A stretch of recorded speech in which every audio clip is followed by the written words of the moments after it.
Good evening. The time is now 8 p.m. Central.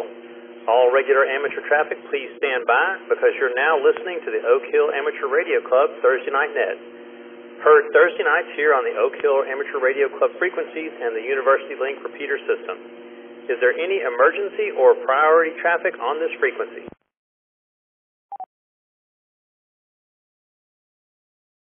Hearing none, I will tell you that I am transmitting tonight from Dripping Springs using the 147.320 repeater, affectionately known as the Oak. For more information regarding the club's repeater system, and how to become a member, please visit n50ak.org. You can also participate in this net using the University Link repeater system.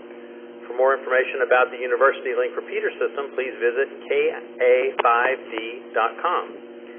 If you're outside of Austin, we would love to hear from you too. The way to get in is via Echolink by connecting to KA5D-R or K5TMT-R. You can also reach us via All-Star by connecting to node 51444. If you're listening through the Oak Hill Amateur Radio Club repeater system and wish to participate, be sure your tone is set to 114.8. For the University Link repeater system, set your tone to 97.4. For club members, we also have our very own Thursday night discussion and video net channel on Discord. So swing by and say hi to the folks hanging out there. Right now, it looks like it's just me. My name is Steve, KI5UKF, and I'll be your net controller for this evening. This is a controlled net, which means that stations should refrain from transmitting until designated check-in or comment times. If you are a new ham or just new to the net, the Oak Hill Amateur Radio Club Thursday Night Net is a social net. We get together every week to share knowledge, ask questions, and just hang out. It is very easy to join into this net. In just a little bit, I'll ask for check-ins and take down a list of all stations who wish to participate. Once we have everyone checked in, I'll go down the list one at a time and give you the floor. Feel free to ask questions pertaining to ham radio, tell us about something you've been working on, or just say hi. We just want to hear from you. If you missed the first round of check-ins, don't worry, we'll grab you on the next round. Please avoid topics of politics, religion, or anything else potentially inflammatory. We want to keep it clean, nice, and appropriate. We also have some young hams participating. It is time for station ID and the opening of the net for check-ins. Please stand by. This is the Oak Hill Amateur Radio Club Thursday Night Net, hosted by the Oak Hill Amateur Radio Club, call sign N50AK. We are here every Thursday night at 8 p.m. Central. If you're just joining us through the Oak Hill Amateur Radio Club repeater system and want to participate, be sure you set your tone to 114.8. If you're using the University Link system, set your tone to 97.4 Hertz. My name is Steve, KI5UKF, and again, I will be your net controller for tonight's net. It is now time for short time check-ins. Short time check-ins means operators who cannot stay for the entire net. I won't open the floor for comments from others or questions for the short timers after their turn. That way they can call in, say hi, get on the log, and go on with their evening. If you check in as a short timer and want to rejoin the net later, please feel free to check in during regular check-in. So if you're busy tonight but still want to check in, I'm looking for short time check-ins. Please come with your call sign and your name slowly and phonetically if possible. Thank you. This is November 5, Sierra, Mike, Oscar, Bill, North Austin, no traffic.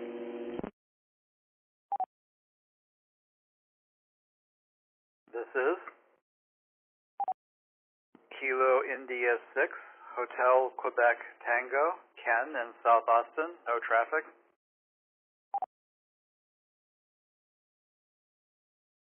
This is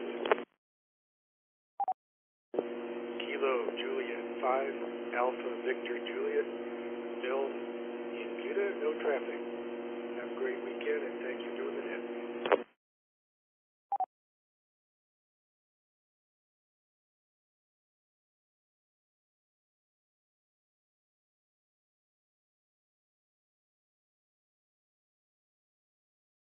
All right, any other short time check-ins? Come on now with your call sign and your name.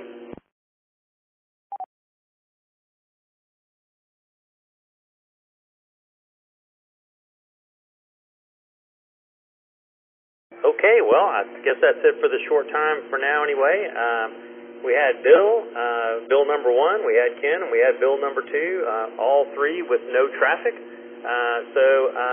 Won't visit with you guys then. Hope you can stick around a little bit and check in if you can, or maybe just stick around, listen to some of the other announcements that will be going on in just a minute. Okay, before we do regular check-ins, we're going to review a question or two from the FCC's current general exams. If you have a technician license, this will give you a sample of what that test is about. The test questions just changed this July, so we'll be pulling from the new pool, and wish you the best of luck. If you've already passed your general exam, it's always also a good thing to review this material.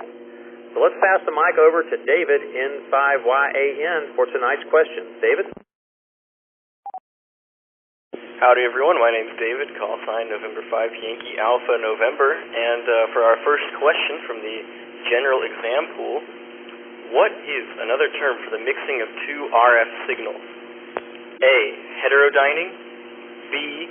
Synthesizing, C. Frequency inversion, or D. Phase inversion.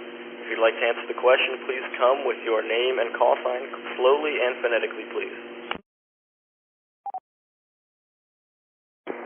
James, KI5UXW, Kilo India 5, Uniform X-Ray Whiskey. My guess is going to be heterodyning.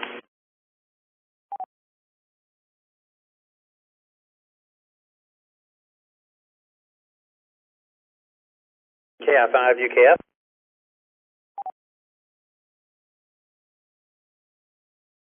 I will go with Delta.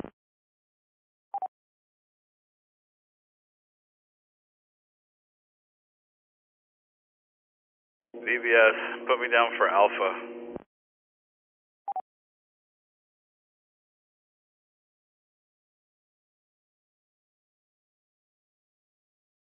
All right, do we have anyone else who'd like to answer the question? I can repeat it if needed. Please come now with your name and call sign, please. UXW here, just double check to make sure that you got my answer down for heterodyning. Yes, you did, and I got you down, and yeah, no worries there.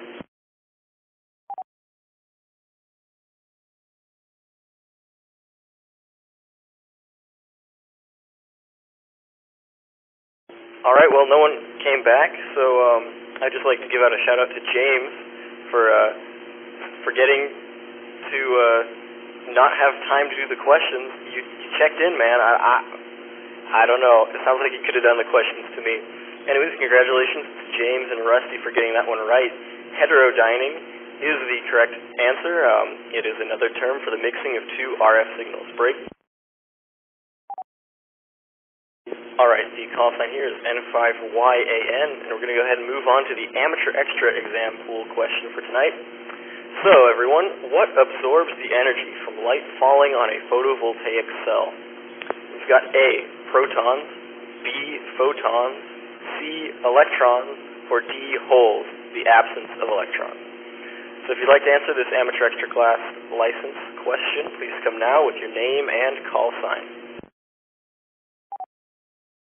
KI5UXW here, put me down for electrons, and the reason why I wasn't able to necessarily run the net is because I'm in the middle of a Costco right now, and I had no clue whether I'd be able to get out of it in time to actually do it. No worries, James. Don't get arrested or something.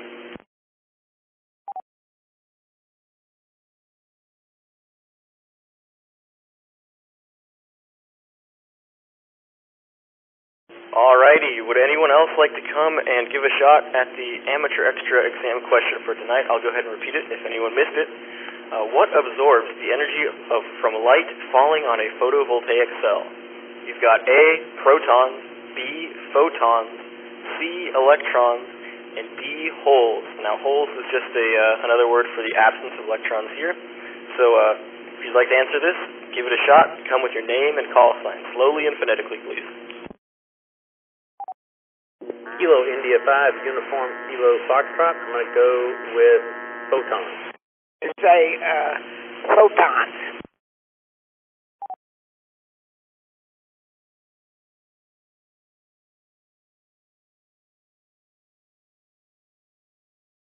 I think I doubled, but this is Steve, KI5 UKF. I'm going to go with photons. Got you in the log, Steve.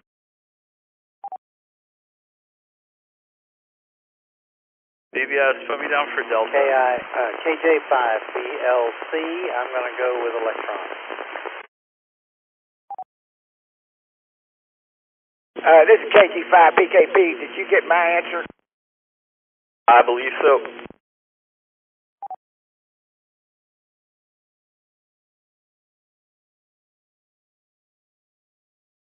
Okay, one last call. If you'd like to answer this question, please come with your name and call sign. I'll go ahead and repeat it for anyone who may have missed it. So, what absorbs the energy from light falling on a photovoltaic cell? We've got A, protons, B, photons, C, electrons, or D, holes, which just means the absence of electrons. So if you'd like to answer this question, please come now with your call sign and name, slowly and phonetically, please.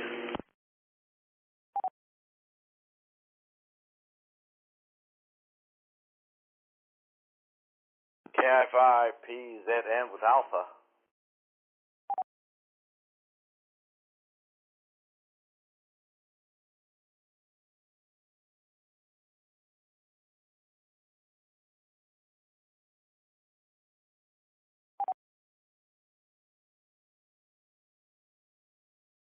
All right, so the correct answer was electrons. The key word from light falling on a photovoltaic cell. And if you remember back to high school physics or the amateur extra exam book, you'll know that a photovoltaic... I can't talk. Excuse me. Break. You may remember that a photovoltaic cell, or a solar cell, is a p-n junction. P-type silicon has an an absence of electrons, because electrons are negatively charged, and if the medium is positively charged, you need to have less electrons. And basically the solar cell, the solar rays hit the p-n junction, and they cause the flow of electrons through the medium. And so that's why your positive terminal connects to the p-type, and the n-type connects to the negative terminal.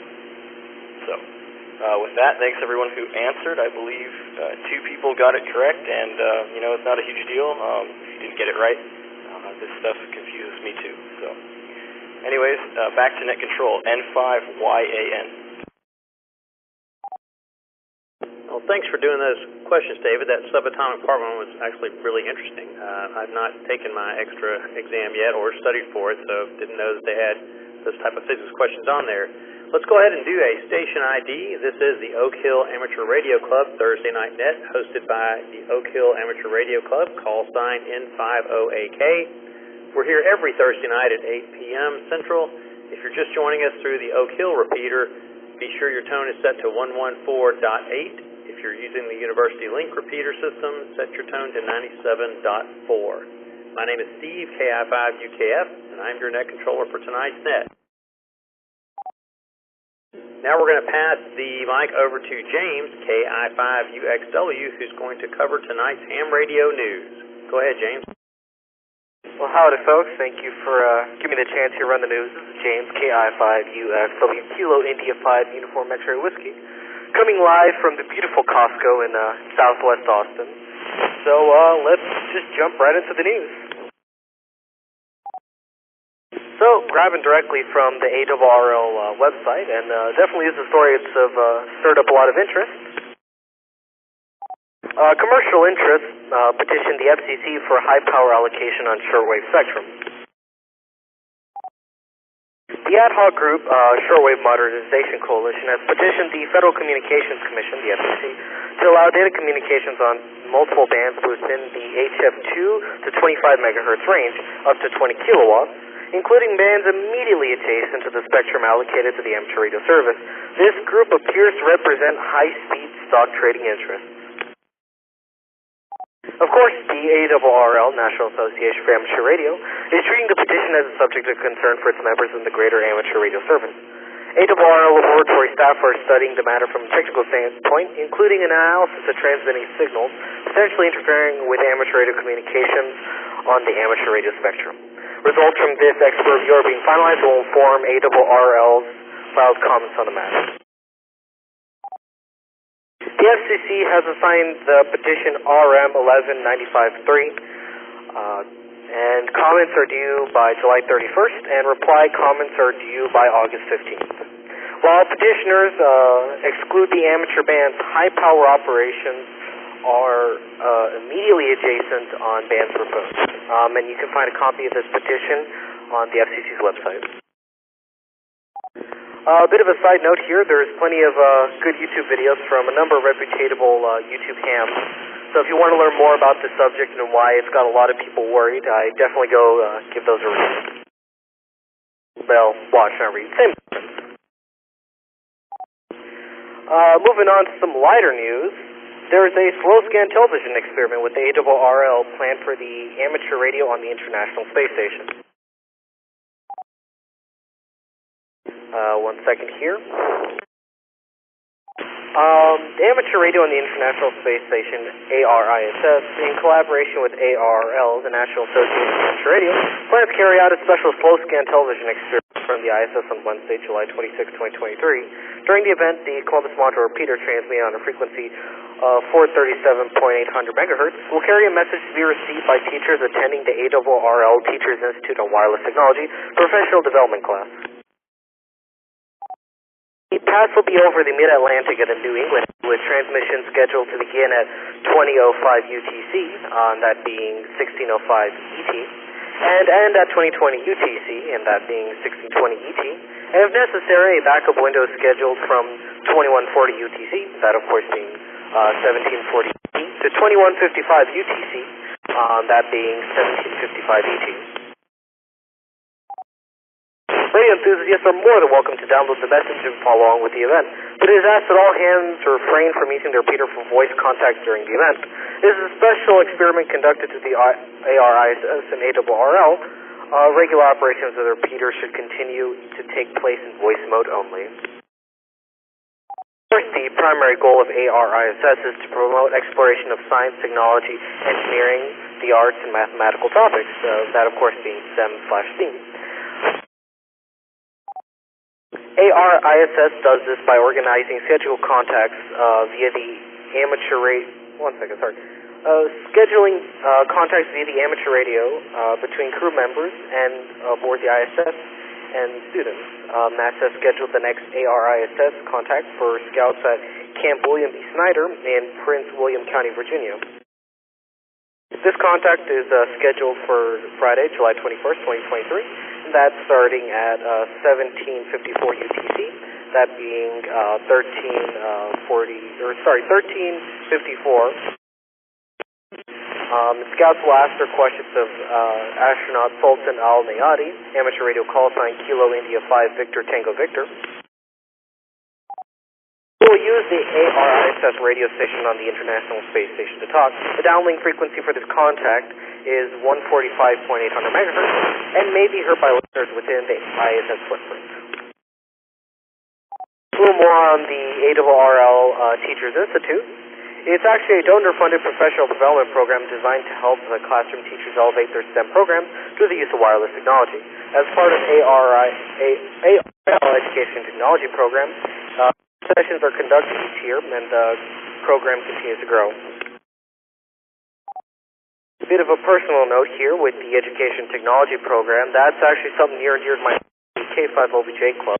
Also, we actually got our start as of February 2024. 20 years ago, thanks to grants from this program. If you're looking to donate some money, I would highly recommend going to these people, and of course also to your awesome local amateur radio clubs to make all this neat stuff possible. And finishing up the article, ARISS is a cooperative venture of the International Amateur Radio Societies and space agencies that support the ISS. In the United States, participating organizations include NASA Space Communications and Navigation Program, SCAN, ISS National Laboratory, Space Station Explorers, ARRL, and AMSAT.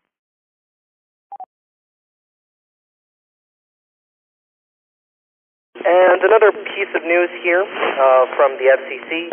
Apparently they're going to vote to increase power for digital FM. In the United States, the Federal Communications Commission is getting ready to consider a request from broadcasters to permit the highest allowable power for a digital FM station.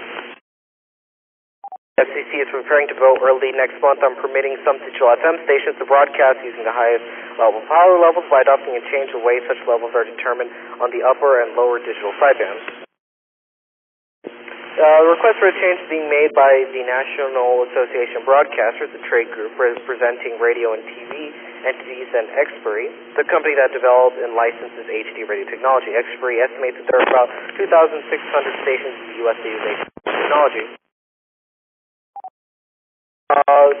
Both the NAB and Xperi say their goal is to improve their digital signal quality and coverage. They're petitioning for the acceptance of both a new formula that would permit an increase in carryover the present level, currently authorized at a digital ERP of -14 dBc or decibels relative to carrier. The approved increase would not require prior FCC authorization.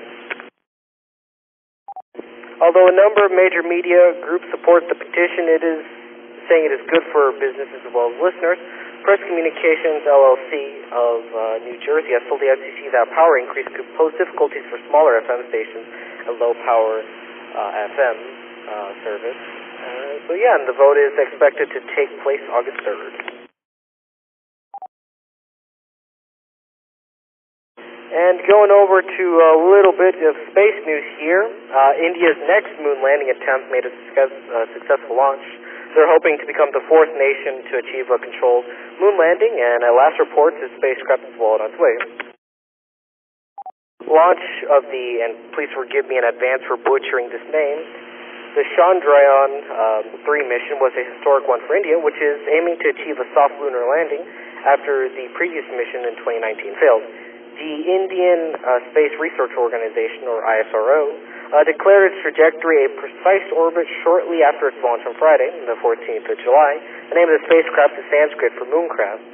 It is expected to live up to the name when it makes its intended arrival in the south pole of the lunar surface in late August. This is James, KI5UXLB. I believe that's all I have to share for the news. We'll give it back to Net Control. James, thank you so much for hosting the news. Really appreciate that. Some interesting selections tonight. Always like to hear about the ARISS programs. Kind of one of my next on my to-do items to learn about ham radios, to start trying to pick up some satellites. So very interesting. So now it's time for Fox News, and we're going to pass the mic over to the Fox Meister, Sky N5LX, for our weekly Fox News. Sky? Thank you, sir. This is N5LX with the Fox News, and there's not a lot of Fox News today because we didn't have a hunt last weekend. But I can give you a little rundown. I'm going to host one this weekend. I was just going to say for anybody out there who hasn't tried fox hunting yet, what you might be wondering what it's all about, and in ham radio, if you haven't already figured it out, which you probably have, but fox hunting is a hidden transmitter hunt. Some people call it radio direction finding or even RDF. And it's been pointed out to me there's a lot of different styles of hunts. There's some regions on the planet where people have these RDF hunts that are kind of a competition, in which participants are faced with the challenge of finding a succession of transmitters as fast as they can. And it's usually in a wooded area or like a state park or something, and it involves jogging or running, and you got to be in good shape. But sometimes it's on private lands. But the kinds of hunts that we have are more informal. being young and in good shape is definitely an advantage anytime you're doing anything. But with our club, we usually have a slightly different style of a hunt, and I'll describe it quickly here. Let me do a reset. So for the Oak Hill Amateur Radio Club, the members have been doing these hunts for a while. I understand a couple of years at least, for at least the members I know. And it's informal, and someone will hide a fox, generally on public land. Even if you get permission to hide it on private property, that would be confusing because people are not going to want to go there. So it's generally a park or some kind of public land. And the host of the hunt will publish a map, and that'll give you like a general area of where to look. And so the participants will kind of formulate a search pattern in their heads and drive around and see if they can pick up the signal. And once you pick up the signal, then you'll use generally you'll use a directional antenna, and then you start triangulating and you kind of home in on it. When you get really close, when the signal's real strong and your triangulation shows that you're close, you get out on foot, and there's a lot of times there's some hiking or walking involved. It varies from hunt to hunt. And so the hunt's kind of, you could say that it has at least 3 different phases. There's like the getting ears on part where you hear the first signal. I'm going to reset. And then there's the triangulation, and then the final phase of the hunt, you're generally on foot, and sometimes it's even a challenge to try to spot it visually. So it's all really fun and interesting, and it's a learning experience too. You can build your own antennas, you can try different types of antennas, and a lot of different techniques. You can kind of refine everybody's got their own style. But basically, everybody seems to enjoy it, and the people who host the hunts, we generally buy the transmitters, and then we'll install them in an enclosure of our choice with a battery and an antenna. And there's some variation on that too, so it's really kind of up to your imagination. We can make it into whatever we want, but for now, that's kind of what it's all about. I'm going to do another reset. And it's definitely enjoyable. I tried my first hunt about a year ago, and I'm still doing it, and I'm enjoying hosting the hunts as well. So I guess to kind of tie it all together, I think if there's anybody out there who hasn't yet given it a try, or maybe you used to and you haven't done it in a while, come on out and give it a try. And it's also an opportunity. You can ride with friends. You can hunt as a team. It's not really a competition, but I know a lot of guys out there like to be first, so you can do that and kind of prove yourself. Anyway, if you're interested in giving it a try, there's always more information. You can check out the Oak Hill Amateur Radio Club, the main website, and there's a little fox hunting tab, and there's information on there. And primarily the information is, more details will be on the club Discord, Fox Hunt Discord channel. And there's also a little pinned messages icon in the upper right where you can get details on how to build an antenna, how to make a fox hunt map, and a lot more information. And there's always some interesting conversation going on there. So that's about it. We're going to have a fox hunt this weekend, and I would just encourage anybody who hasn't already committed to give it a shot and maybe even host a hunt. I think the club has its own transmitter now, so you can work that out with Rusty maybe. This is N5LX, back to net control. Thank you, Sky, for the Fox update. Let's do a quick station ID. This is the Oak Hill Amateur Radio Club, Thursday Night Net, hosted by the Oak Hill Amateur Radio Club, call sign N50AK.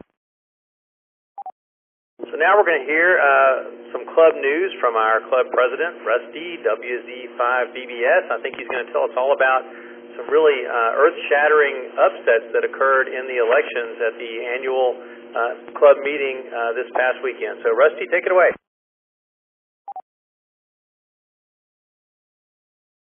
Oh, man, it got ugly there for a little bit, didn't it? Thanks, Steve, for running the net. Hello, everybody. Thanks, Sky, N5LX, for doing the Fox News. That's I'm going to go fox hunting this weekend, so thank you for that. And David, N5YAN, and James, KI5UXW, thanks for doing the news and the questions. I put a Lots of High School page up on the website over the week. So if you want to go learn more about the K5LVJ Club, you can go to our website, n5oak.org, and they've got a tab for the club. Or go check out their QRZ page. Their QRZ page goes back to like 2015, and it's pretty awesome. Check them out on QRZ at K5LVJ. That is their club call, K5LVJ. Go look it up. They've got a pretty neat path. So as far as our club goes, we are at 550 members. We have 5 new members since last Thursday this time. We've got Arcady with his new call sign, KJ5BLU. Good to have you with us. Lucas, KI5ZWV. We've got Cy, KI5ZII, Cy's over in the UT Club. We got John, AI5LE, and Andrew, KJ5ABF. We met him at the Pine House Pizza last night.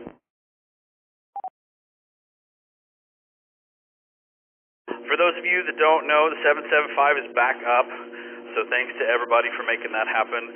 The club could still use some loving in the bank account. We had to replace 2 repeaters in the last 3 months, so if you have anything that you can spare, it would be certainly appreciated. We do all of our donations via Zelle, and they're now tax deductible, so look at there. You can find out all the information about donating to the club at n5oak.org, and we certainly do appreciate it.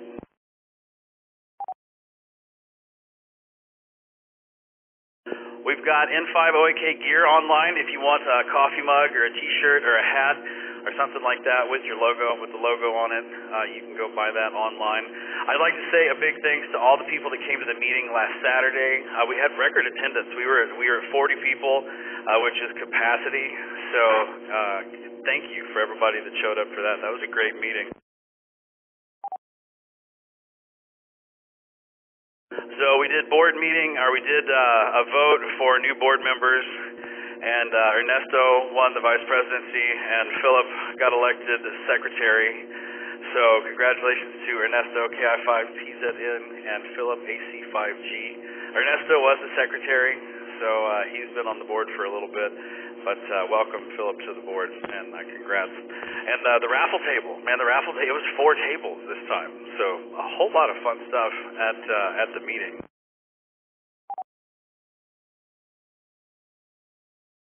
Following the meeting, we did our testing session, and everybody that showed up passed. Some of them did and didn't on the second test, but the test that they were there to take, they came in and they passed, so everybody got their license. So congrats to all the new hams. And the cool part about our VE session, they take their tests on Saturday, they got emails on Monday, and then we get call sign notifications on Tuesday. So couldn't be any faster. But yeah, so congratulations to all the new hams out there.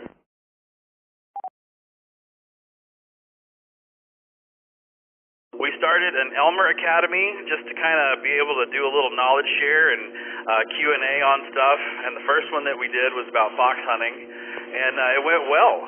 We had about 20 people show up for the first one, and we had great conversations. We talked for about 2.5 hours about fox hunting and what it is and what it isn't. And so we'll be meeting up on Saturday morning to put that to use. So the Elmer Academy was a lot of fun. We're going to do another one. George, K5TR, wants to do one on contesting. So that's going to be the next Elmer Academy, will be one about contesting.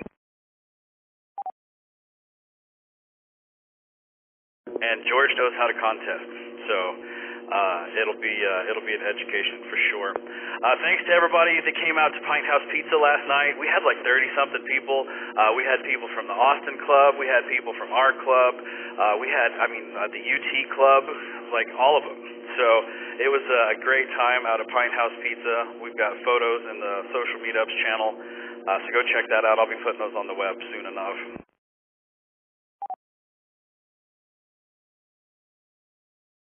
Next club meeting is Saturday, October 21st, and that will also be our next testing session.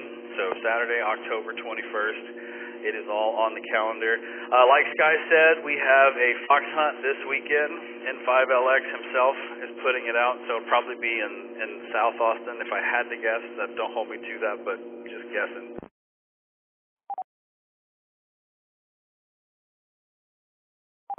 Meeting up for Old Man Breakfast at 8 a.m. 8 a.m. at the Waterloo Ice House for Old Man Breakfast. It's 183 in Burnet. I have, it's the Austin Amateur Radio Club's breakfast. It is the event. It's on the calendar for Saturday. That will give you all the directions and the details to it. So if you want to talk about fox hunting, or you want to come fox hunting, or you want to ride along, whatever it is, show up at Waterloo Ice House for Old Man Breakfast, 8 a.m.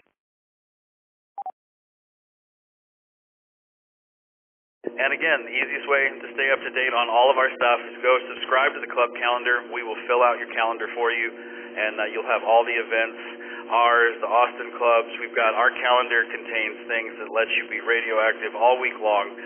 So get on there and check it out, because there's a bunch of nets, and there's something to do every night around here on RF. So come play on the repeaters. I'm done, man. That's all I got. Thanks for running the net. Every time you do this, man, it gets better and better, and I hope you keep doing it for a while. You got fun nets. So thanks for doing this. KI5 UKF WZ5 BBS, back to net control. Thank you, Mr. Rusty, for those announcements, and it was a great meeting. I was able to go just pretty much for the business portion, which, you know, is kind of the boring stuff, and I had to take off and do some IT help for some relatives. But so I'm sorry I missed whatever happened after that. But it sounded like it was a pretty good meeting, and thanks a lot for the thumbs up on the net controller. Let's do another station ID. This is the Oak Hill Amateur Radio Club Thursday Night Net, hosted by the Oak Hill Amateur Radio Club. Call sign N50AK. We are here every Thursday night at 8 p.m. Central. So if you're just joining us through the Oak Hill repeater system, set your tone to 114.8. If you're joining us through the University Link repeater system, the tone should be 97.4. My name is Steve, KI5UKF, and I am your net controller for tonight's net. I will be looking for regular check-ins shortly. No membership is required. You don't have to be a member. Any licensed operator is welcome to check in. Before we start with check-ins, I want to propose a couple of questions, basically, or you know, just some talking, maybe some talking discussion points. So what, you know, again, what are you doing to beat this heat? And is anybody starting to see some strange infrastructure issues? I am currently under a boil water notice in Belterra out in Dripping Springs, where we're not supposed to drink our water because the water pressure is so low that it's not properly chlorinating or something like that. So anyway, just tell us, you know, what's going on with the heat. All right, so I'm going to go ahead and open the floor to regular check-ins. Really, really appreciate that phonetic reading of your call sign, nice and slow with your name. Go ahead. This is N5LX. This is Sky in Oak Hill. This is Kilo India 5 Uniform X-Ray Whiskey, James in Circle C. This is David November 5 Yankee Alpha November up here in North Campus.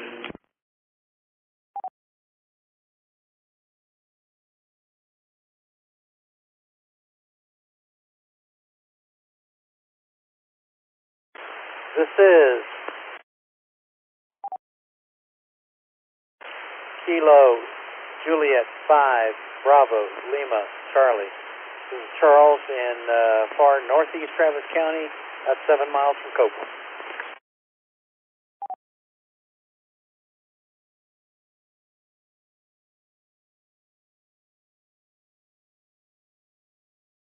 This is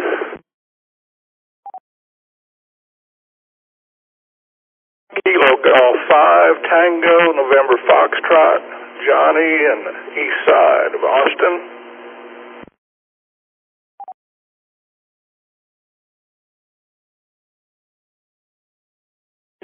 This is Kilo Golf 5 Papa Kilo Papa.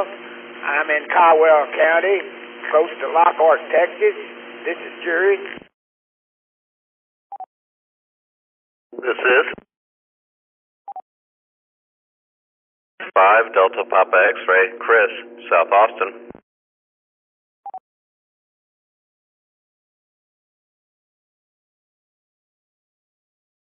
This is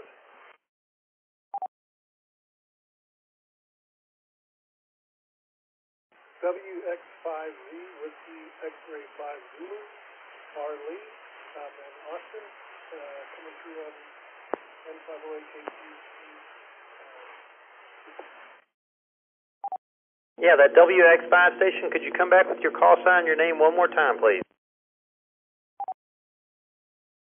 Call sign Whiskey X-Ray 5 Zulu, R. Lee, Romeo, Lima, Echo, Echo.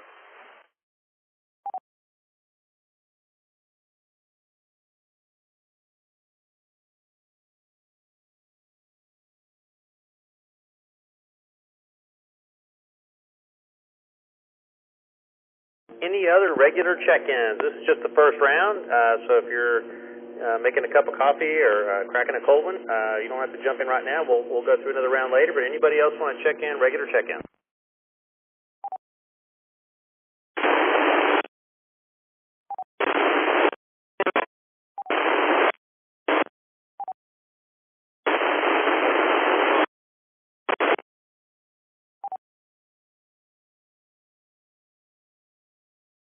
All right, at least from net control, I got a bunch of hits on the repeater, just mic keying, but didn't get any signal out of that.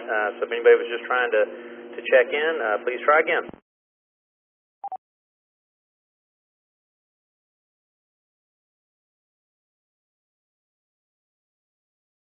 Well, okay, I think we got enough to start with here.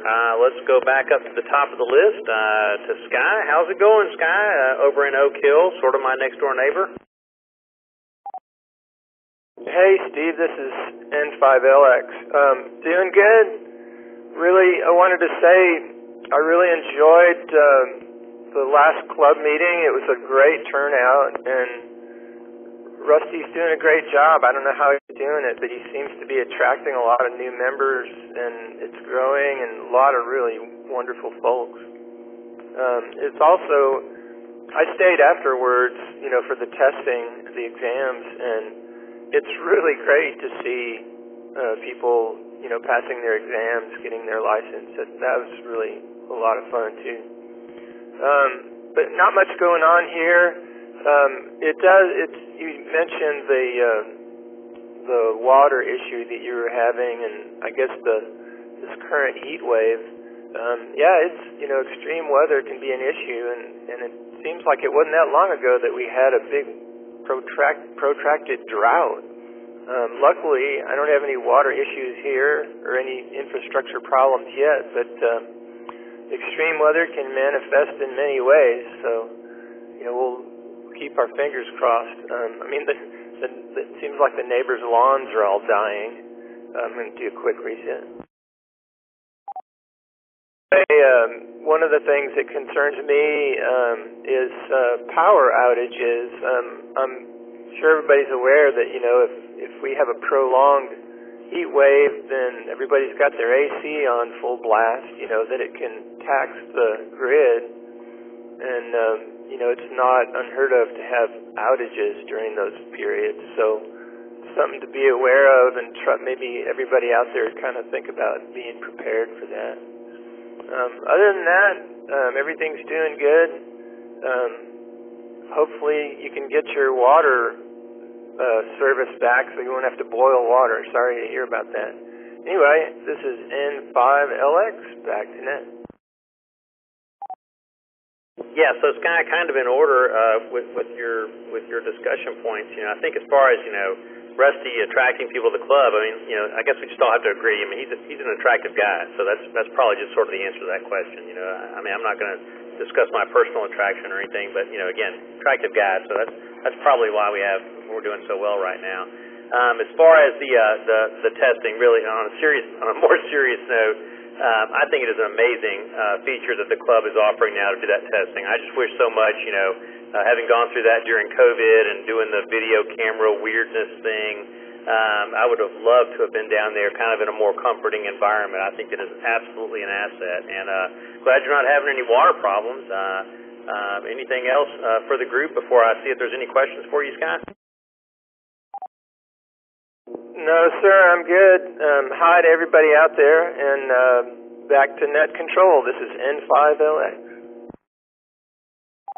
All right, Club. Anybody have any questions or comments or discussion items for Sky?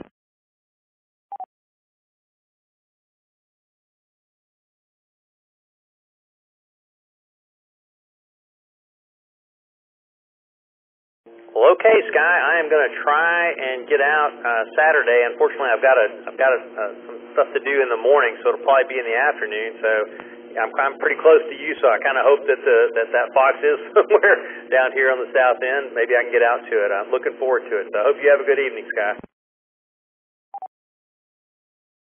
Cloud, I haven't hidden it yet, so I'll keep that in mind. But you'll have all weekend to do it too. By the way, this is N5LX. Back to net control. All right. Next on the list is James in Circle C. What's going on, James?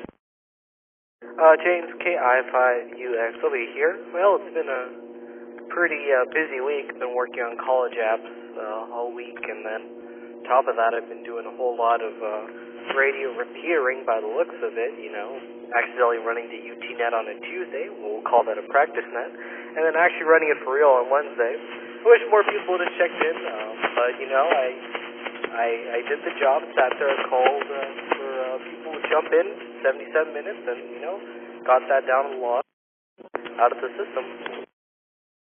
And also another thing I did this week is I put up a 40-meter dipole for NVIS out in my backyard, specifically because I just signed up for Aries. So I'm looking forward to doing that. And the two things I need to do right now for my antenna is trim it down to make sure I get my resonance in the voice portion of 40 meters. And then on top of that, I'm going to go run a piece of wire under it as a reflector just so I get more signal upwards, just because the soil right now is pretty darn glossy. And so yeah, and then of course later this week I'll be heading out to Houston for a NASA internship, so I'm super duper excited for that. And then whenever I get back, it's right off to Hawaii to work that saltwater DX.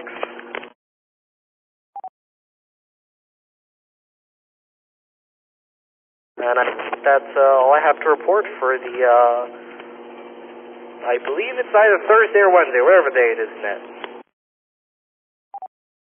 All right, James. Yeah, I think we're on Thursday. Curious about if you want to share, like which colleges that you're working on now. Congratulations on your UTNet, and I'm curious. I've never thought about designing a antenna for NVIS. What is the and I could Google this, but I'm just curious as to how you approached it. What is the configuration? I'm always trying to place my antennas for DX to get the lowest bounce that I can. So what is the configuration that you're doing with that 40-meter dipole? Over? So, you basically, you don't want to have any radiation down really low. You want to make sure that all your radiation is, I think, kind of like vertically and then kind of 30 degrees on either side of that. So that entails you moving your dipole down. I have mine right now at 8 feet above ground, so definitely going to have a whole lot of power up. And the next trick to have an NVIS dipole is you turn into an inverted V format, so you get more of an omnidirectional radiation pattern. So you're able to kind of do repeater style work here in the region, but using 40-meter 40-meter skywave bounds. And then on top of that, to answer your first question, colleges I'm looking into, currently the list is anywhere that offers good electrical engineering in Texas. So of course there's your UTs and A&Ms of the world, but I'm also giving a look at I like your UT Arlington and your UT Dallas. I'd like to stay close to home just because I've done a lot here and I'd like to continue doing that, especially if I sign up for TC Aries. That's one thing I'd love to start and continue to keep doing. Back to Net. Well, thanks for that NVIS tutorial, and I wish you the best on your college app. Sounds like some good spots you picked out. Okay, so does anybody have any questions, comments, or anything else for James? Go ahead. Comment. Go ahead. Hey, it's Blake, KI5ZTW. Hey, James, good seeing you on Saturday. I meant to ask you, and I forgot, what is the little red HT that you carry around? Say again, please. For whatever reason, right now my reception's a little choppy, so could you please repeat your question? What is the little red HT you carry around that I saw you with? Oh, yeah, that's, I think it's the Baofeng 9XR something.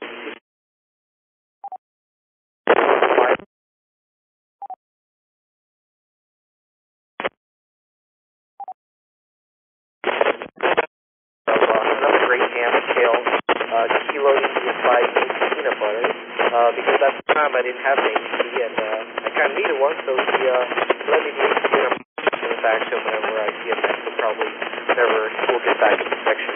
Back to you.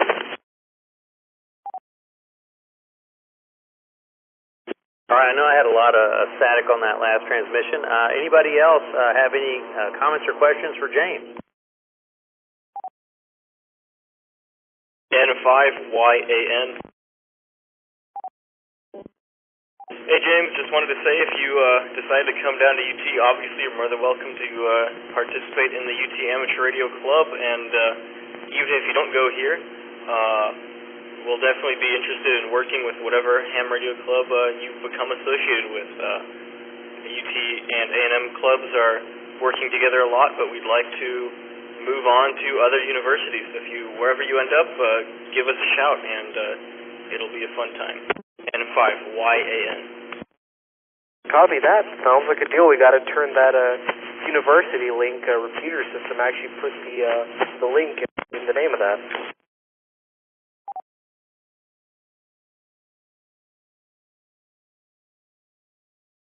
All right, anyone else have anything for James tonight? ZBS. Go ahead, Rusty. Hey James, so just wanted to say thanks again for doing the news. So I was curious, I was looking at the club's QRZ page, and it says that y'all have like a total satellite station with all the things and the motors and the stuff and the radios. Do y'all still have that, or has it gone to greener pastures? You know, I wish I could say we still had that. Whenever we moved from the LBJ High School to the Eastside Memorial Campus, we had to tear absolutely everything down, so we don't have any of that up. However, I am hoping to get some satellite stuff up this year, but just doing simple stuff like with egg beaters. So yeah, back to you. Right on, because that looked like a great setup. So I was just wondering, what makes sense? Do y'all still have it? Like, or did it go to the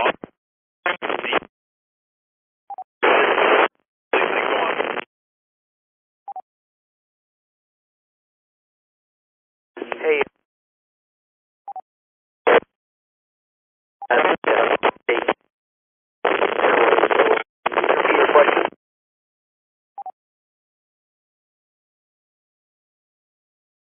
Oh, buddy, get higher. I can't hear you. You're breaking up on us. I didn't understand anything you just said. Hey, Rusty, could you please repeat your question? Yeah, there we go. Much better. I was just wondering, does the club still own it, or did it get sent off into space? Like, is it still something that y'all could use, or do you have any idea? We have parts of it. I don't really know if we have all of it. I know that our rotators are busted. There was a great ham.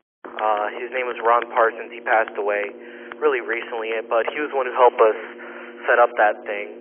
But yeah, we have bits and pieces of it. But yeah, I don't think it's necessarily in working order. We don't necessarily have the luxury of just putting that back up on the roof. That's why I'm really excited to get in contact with Kyle, KA5D, because he said that he was going to go donate a satellite set of antennas to our club, and finally going to get to put to use our TS2000 to go to make some contacts via satellite. Very fun, man. Keep us posted. All right, that's all I got. Back to net control. That sounds like a cool setup. Anybody else have anything else for James?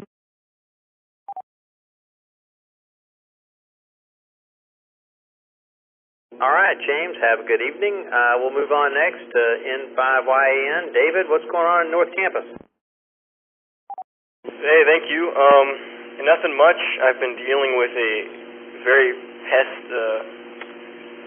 annoying pest. Cockroach managed to slide under my door, and the person who's taking my spot in the apartment left a bunch of crap in the living room. Oh, I don't know if I should say that as there are kids listening. Oh well.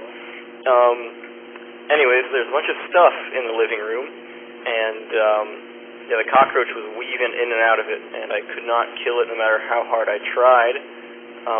So I've been quarantining myself in my room. I shoved a towel under the door, and I am going to grab some homemade, or I guess not homemade, DIY fumigation supplies that let them rip and skip town for the weekend. So that should be interesting. Hopefully we'll get it flushed out, and then I'll just clean up and all that before I move.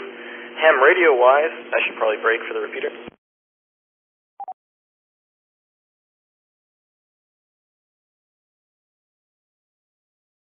Yeah, so ham radio-wise, I've been trying to set up my 900 megahertz gear.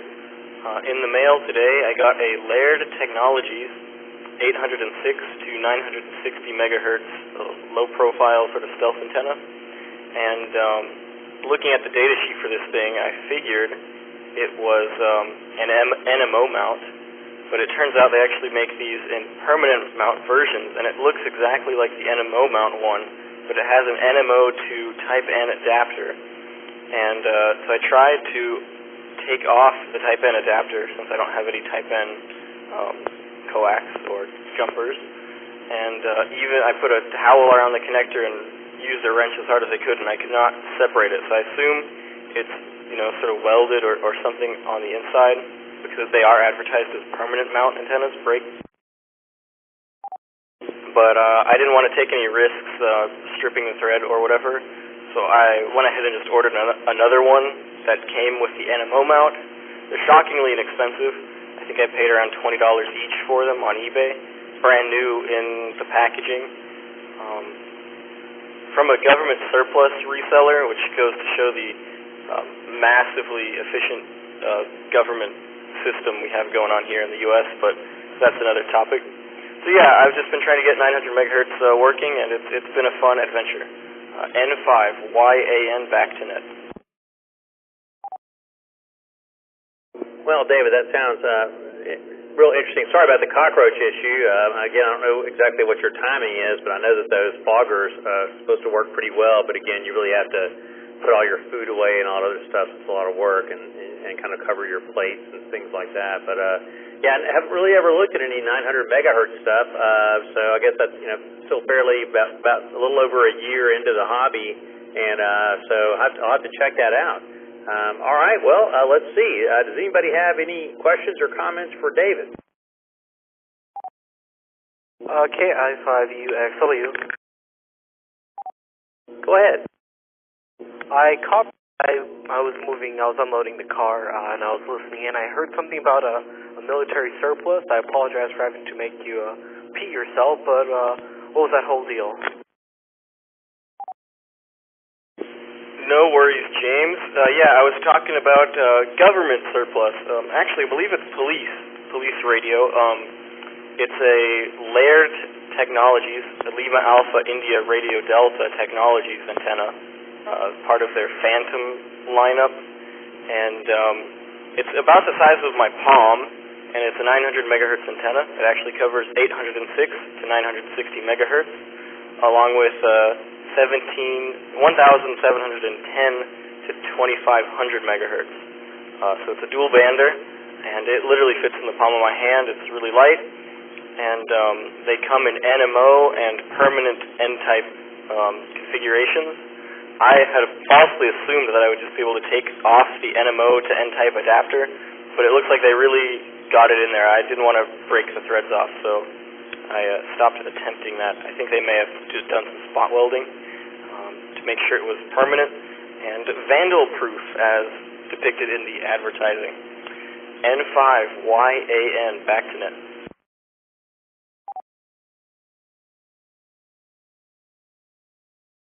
All right, does anybody else have anything for David tonight?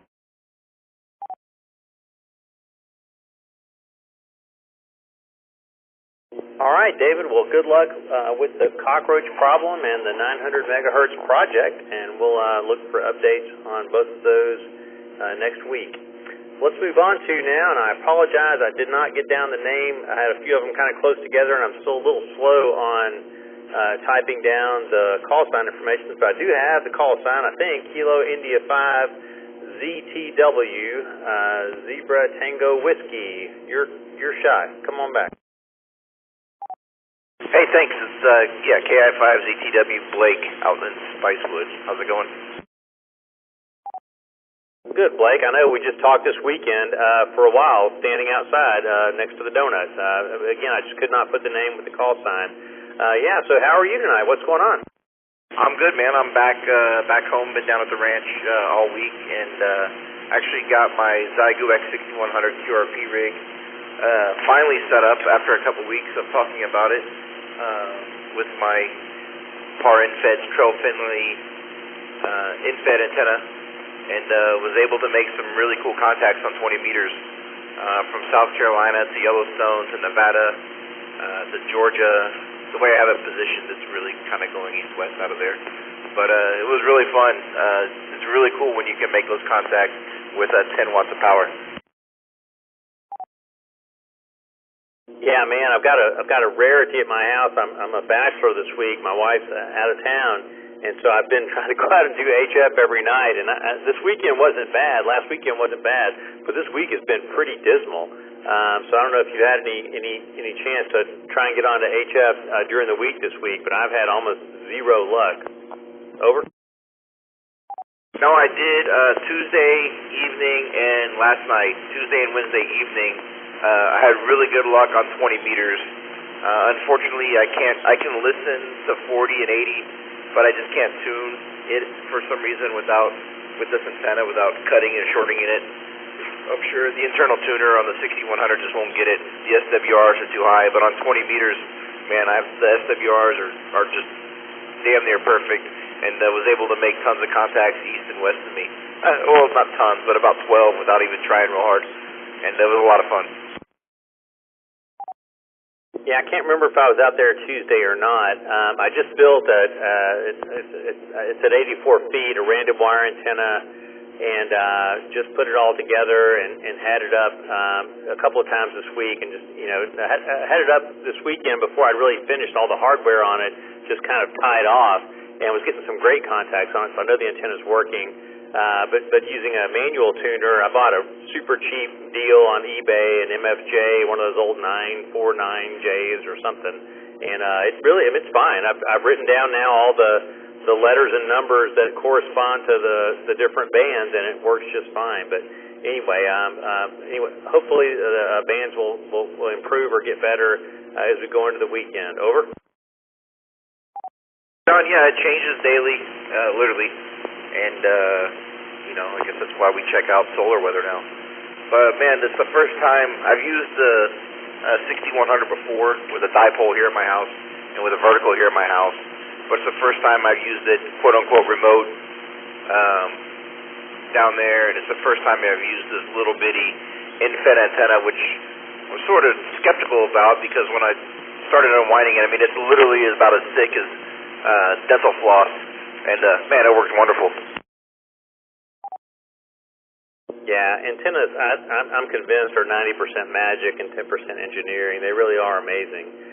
All right, so let's check it out. Has anybody got any comments or questions for Blake about his new radio or his 20-meter contacts this week? Come on down. BBS. UXW here. I heard you first, so go ahead. I beat out James. Woo! Blake, I was wondering if you were doing any digital yet, if you had played on that, and I will tell you the one thing that got me hooked onto HF, I started doing Whisper. and Whisper taught me a whole lot about propagation. It's a great visual representation. I mean, I know it's a whole lot weaker signal than your sideband, but it was a good picture for me to kind of figure out what propagation did. So I don't know if you played with that or not. Digital, no. I was telling Al last Saturday at the library that I've bought the Anytone, I've bought the, I don't know what this thing is, the Shark RF. I have everything. I've got a code plug somebody gave me. I can use the radio fine talking on 2 meters. It's great. I can do nothing on digital, but he is going to come out to the house here in the next week or so and I think get me all hooked up so I'll be able to finally enter the DMR world with all my not all, but both pieces of DMR equipment that I have. Very cool. Yeah, the DMR repeater is great. No, I was talking about doing HF or doing digital over HF. Have you tried that yet? Oh no, negative. I haven't done any digital over HF, OFTA, no, nothing other than literally turning the dial, chasing waterfalls left and right across the band, and calling CQ, and that's been checking into some nets that I found randomly.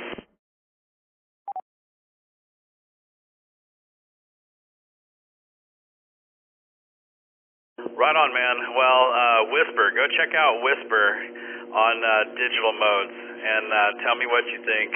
It's a fun thing, and it'll help you figure out propagation and all that funness. So go check it out, man, and congrats on the new radio. WZ5BBS, back to net control. Sounds good. Anybody else have anything for Blake tonight? James, KI5UXW. Go ahead, James. Hey, Blake, quick question. I keep hearing about these fancy end-fed halfways, and people keep talking about them like they're the greatest things since sliced bread.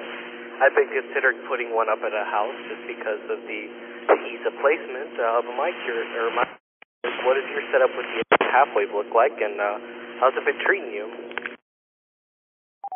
It's the first time I've used it. This is one built by Vibroplex. It's very small. It's called a trail-friendly par end-fed, and it's for 10, 20, and 40 meters.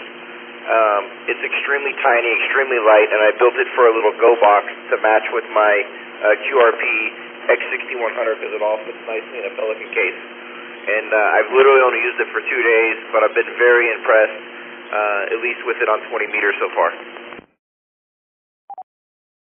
Sounds pretty cool, especially with QRP. Yeah, that's awesome. That's all I have. Okay, anybody else have any other comments or questions for Blake?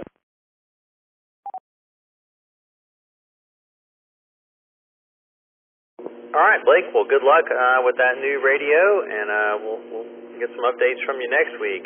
Let's move on now to Charles, KJ5BLC. Charles? Yes, KJ5BLC. Dealing with the heat. Our biggest issue, we're in a renovated farmhouse. It's taken us about 2 years to get that done, but also running an RV, and now I'm a little worried about how much our electrical usage is. I'm on one of those plans that I get a discount over 1,000 kilowatt hours, but in fact, during the winter, I found out if you hit 2,000 kilowatt hours, it all goes away and your bill goes sky high. The other thing we have out here is we lose our power quite often for all kinds of glitches, and so I made sure I had a generator that I picked up on an auction, and got that all wired, works pretty well. What I didn't realize was that a gasoline-powered generator doesn't play nice with electronics.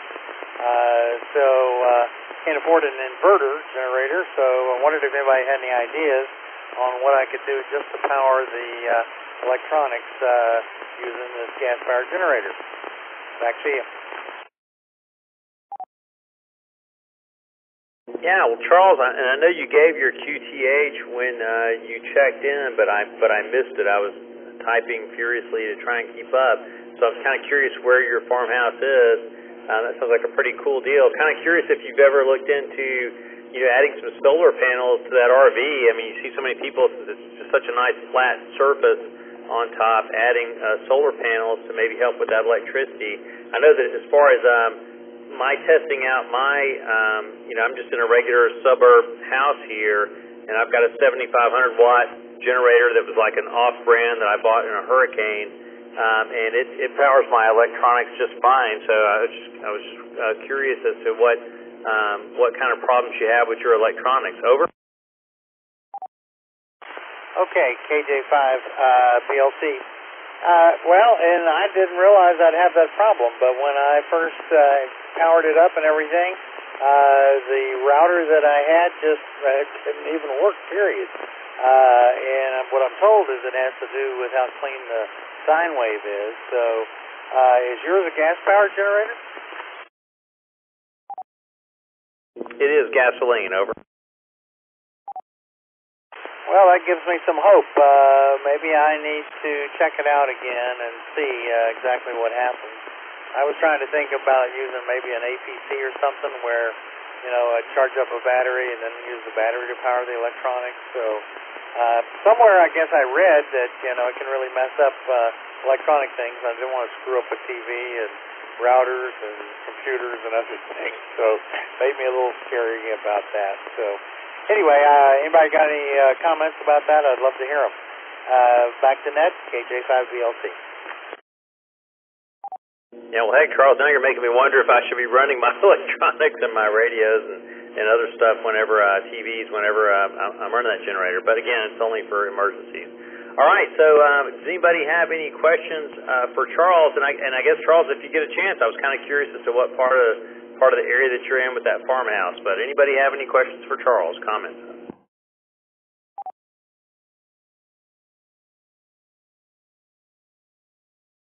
K5TGI. NAG. Randy.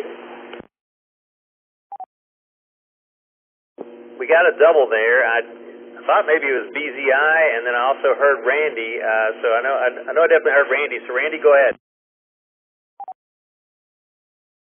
Yeah, Ray likes doubling with me all the time. I've got like a 3,500 watt Honda generator, and I have absolutely no problems with it. Like, I'm running, my HF and 2-meter radios off it, and internet and everything else. So there's something a little weird with your generator.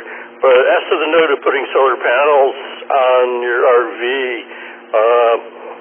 the controllers on the solar panels can be horrifically noisy to your radio too, so you want to be a little careful there. Anyway, that's it. I guess I'll send it back to whom I was talking to. All right, Blake, do you have any, Charles, do you have any response to that?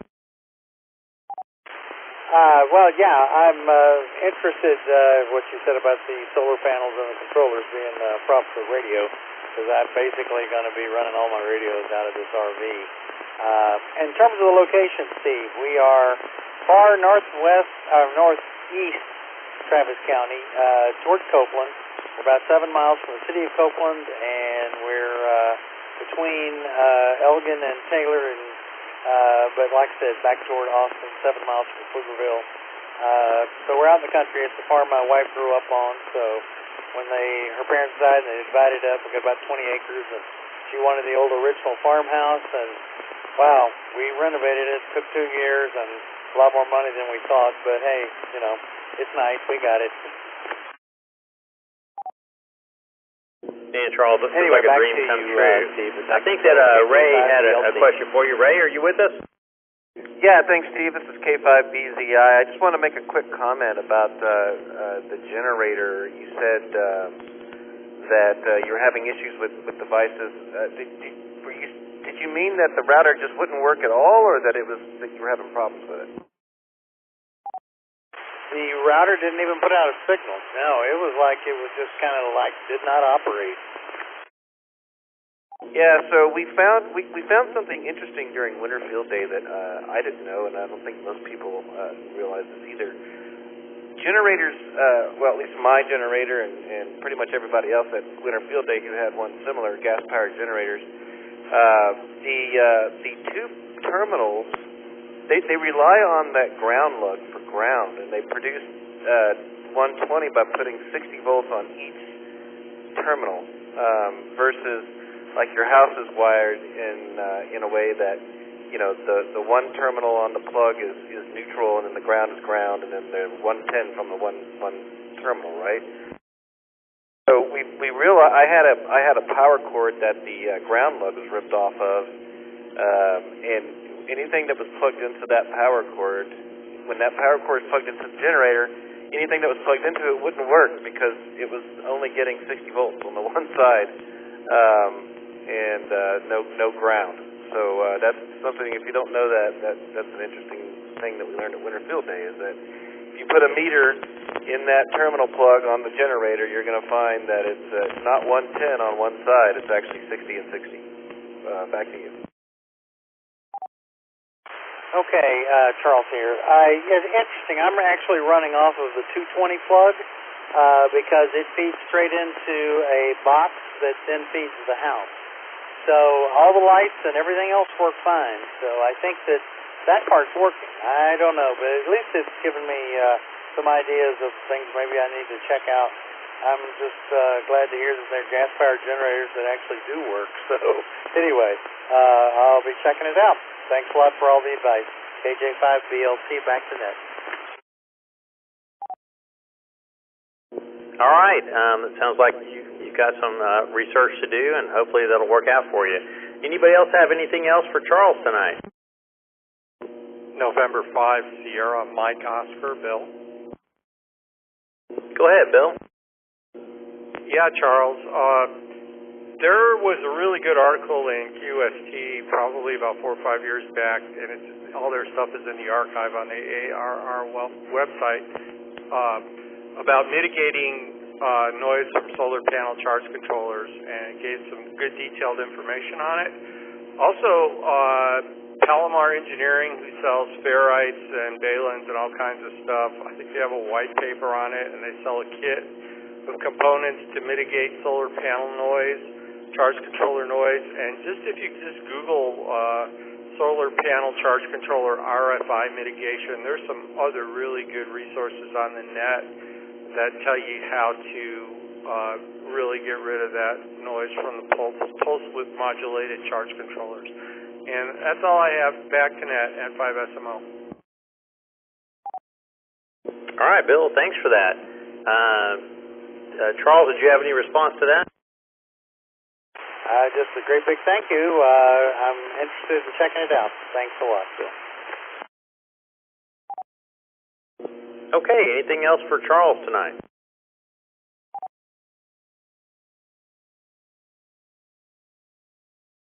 Charles, good luck with that renovation. Hope it goes well. You're living my dream, man. Out there renovating a farmhouse. That just sounds like a pretty cool deal. That's kind of where I hope I go next. So let's move on next down to our list to Johnny on the east side, KG5TNF. What's going on, Johnny?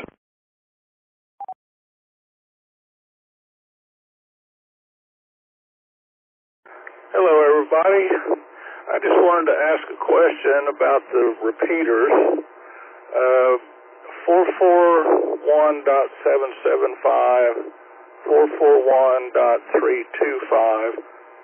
Are those always linked together?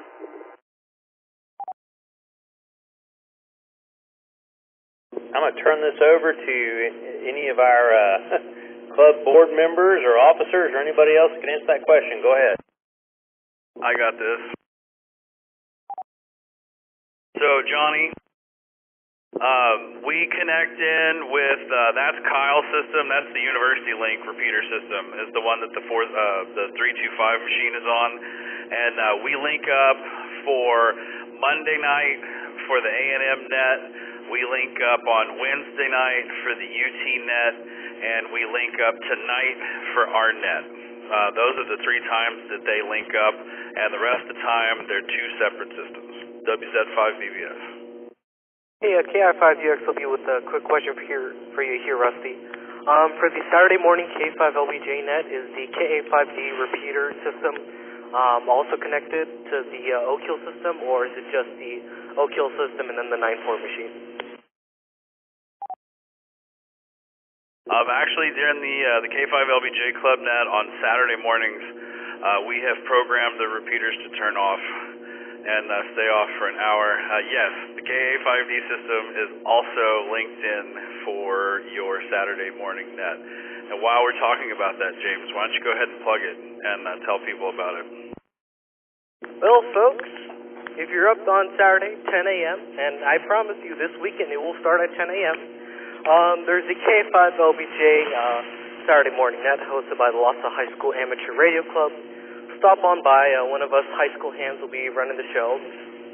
Chat, tell us what your plans are the weekend and how your week was. And it's just a nice laid-back net, kind of like this one, but usually tends to be shorter because not that many people call in. But, it's fine. Eventually one day we'll get that sweet pile up. But yeah, I definitely recommend showing up. I know I'll be hosting it this Saturday, and I think next Saturday it's either going to be Kale or Daniel. I still need to talk to them about that because I'm going to be out of town. But yeah, it's a great net. I suggest it. Thank you, James, for that. Y'all go visit James. He's bored. He needs a pile up tomorrow, Saturday at 10 a.m.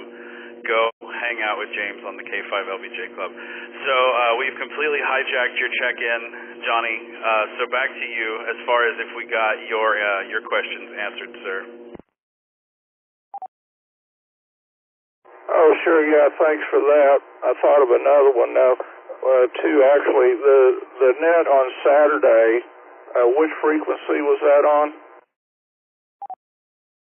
KI5UX, let me hear. That's going to be on the Oak Hill repeater system, the KA5D repeater system, and also the Austin Amateur Radio Club's 146.940 repeater. Okay, thanks for that.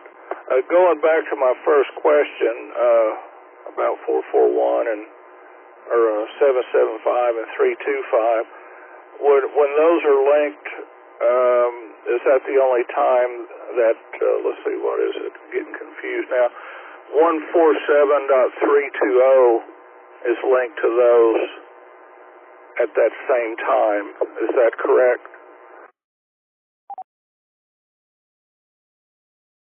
Yes, sir. So probably the easiest way for you to visualize this, go over to our website, n5oak.org, and click on the All-Star tab. So we link all of these repeaters together using All-Star. And what we do on the All-Star tab, we have a list of who all is connected. Right now, you can go look at it as we speak. And it will show you all the repeaters that are connected into our system for nets, any time of day, 24/7. And right above that, you can click, it'll say bubble chart. And if you click on the bubble chart, it'll actually give you a little diagram and show you how everybody's connected and who's connected through who. So if you ever have any question about who's connected into the Oak system or what repeaters you're going out, go to n5oak.org and click on the All-Star tab, and that will tell you exactly who is connected at that exact moment in time. Well, that's fun. I'll do that. Well, okay then. Thanks, guys. KG5TNF, back to monitoring. Okay, does anybody else have anything for Johnny tonight? K5BZI. Go ahead, Ray. I just wanted to clarify on your last question. The 775 and the 147320, those are both Oak Hill Amateur Radio Club repeaters, and they're always connected. It's only during nets that the 325 and the 775 are connected. So the repeaters that the Oak Hill Amateur Radio Club owns and maintains is the 441775, the 147. We also got one out here in Johnson City at 147250, and ideally those are always all three connected. It's only during nets that we connect to the KA5D system, which is the 441325. Does that make sense? Okay, got it. Again, 441.775 and 147.320, they're always connected, correct? Roger that. That is correct. Okay, I really had a lot of fun with these new to me repeaters, frequencies and all. Thanks, guys. KG5TNF monitoring. Man, I'm sure glad there's not a test about this stuff tonight. A lot of numbers and a lot of dots. All right, anybody else have anything else for Johnny tonight? Come on down.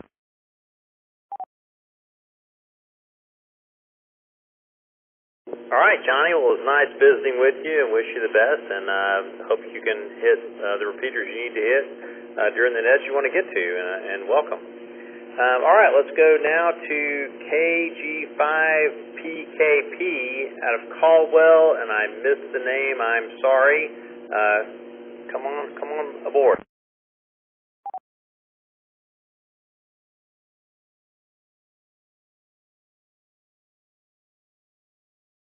KG5, Papa Kilo Papa, and my name is Julie, and I'm here in Caldwell County, just a few miles northeast of Lockhart, Texas. All right, Jerry, well, how's it going tonight? What are you doing with all this heat? Oh, I'm just getting around it best I can. I've been doing a lot of stuff, but I don't know, for some reason the heat doesn't seem to bother me too much. Well, I wish I had some of your genes. That would be pretty good. How are you reaching? What frequency are you reaching us on our network tonight, Jerry? I'm on the Oak Hill Tower. I'm on the Oak Hill Tower. I get it all the time.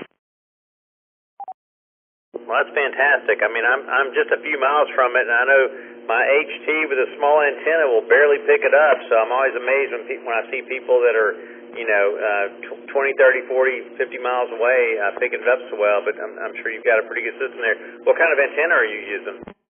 Can't think of the name of it right now. I have a mobile antenna. I'm in a mobile, and I'm in my pickup sitting here in my yard.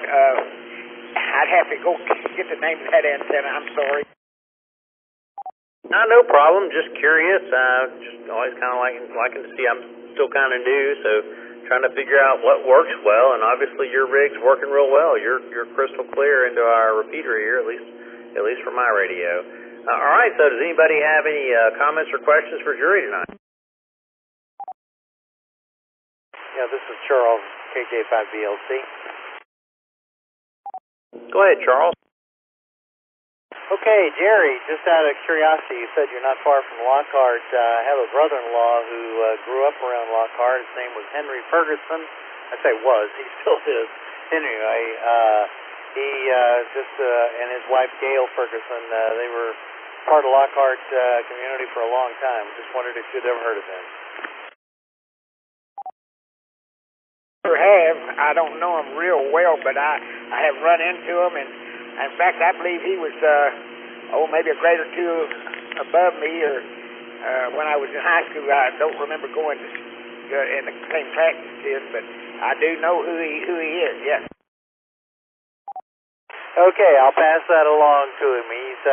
He's recovering from a fall that ended up putting him in the hospital for a couple of months, but he's coming out of rehab here the next week. So anyway, I'll pass that along.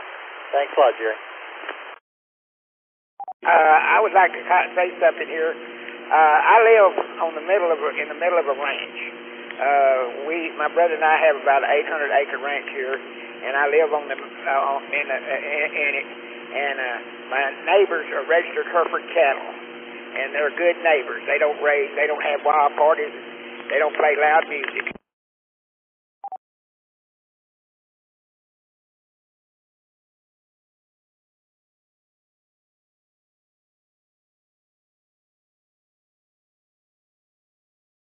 Hey, Jerry, at least for me, this is Steve, Net Control.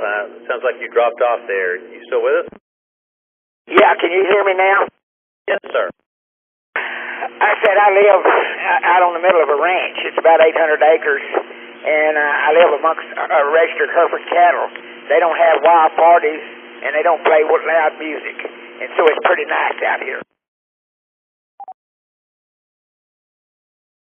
Well, all right, that sounds pretty good. Does anybody else have anything for Jerry tonight? Yeah, KI5UX, I'll be here. Go ahead.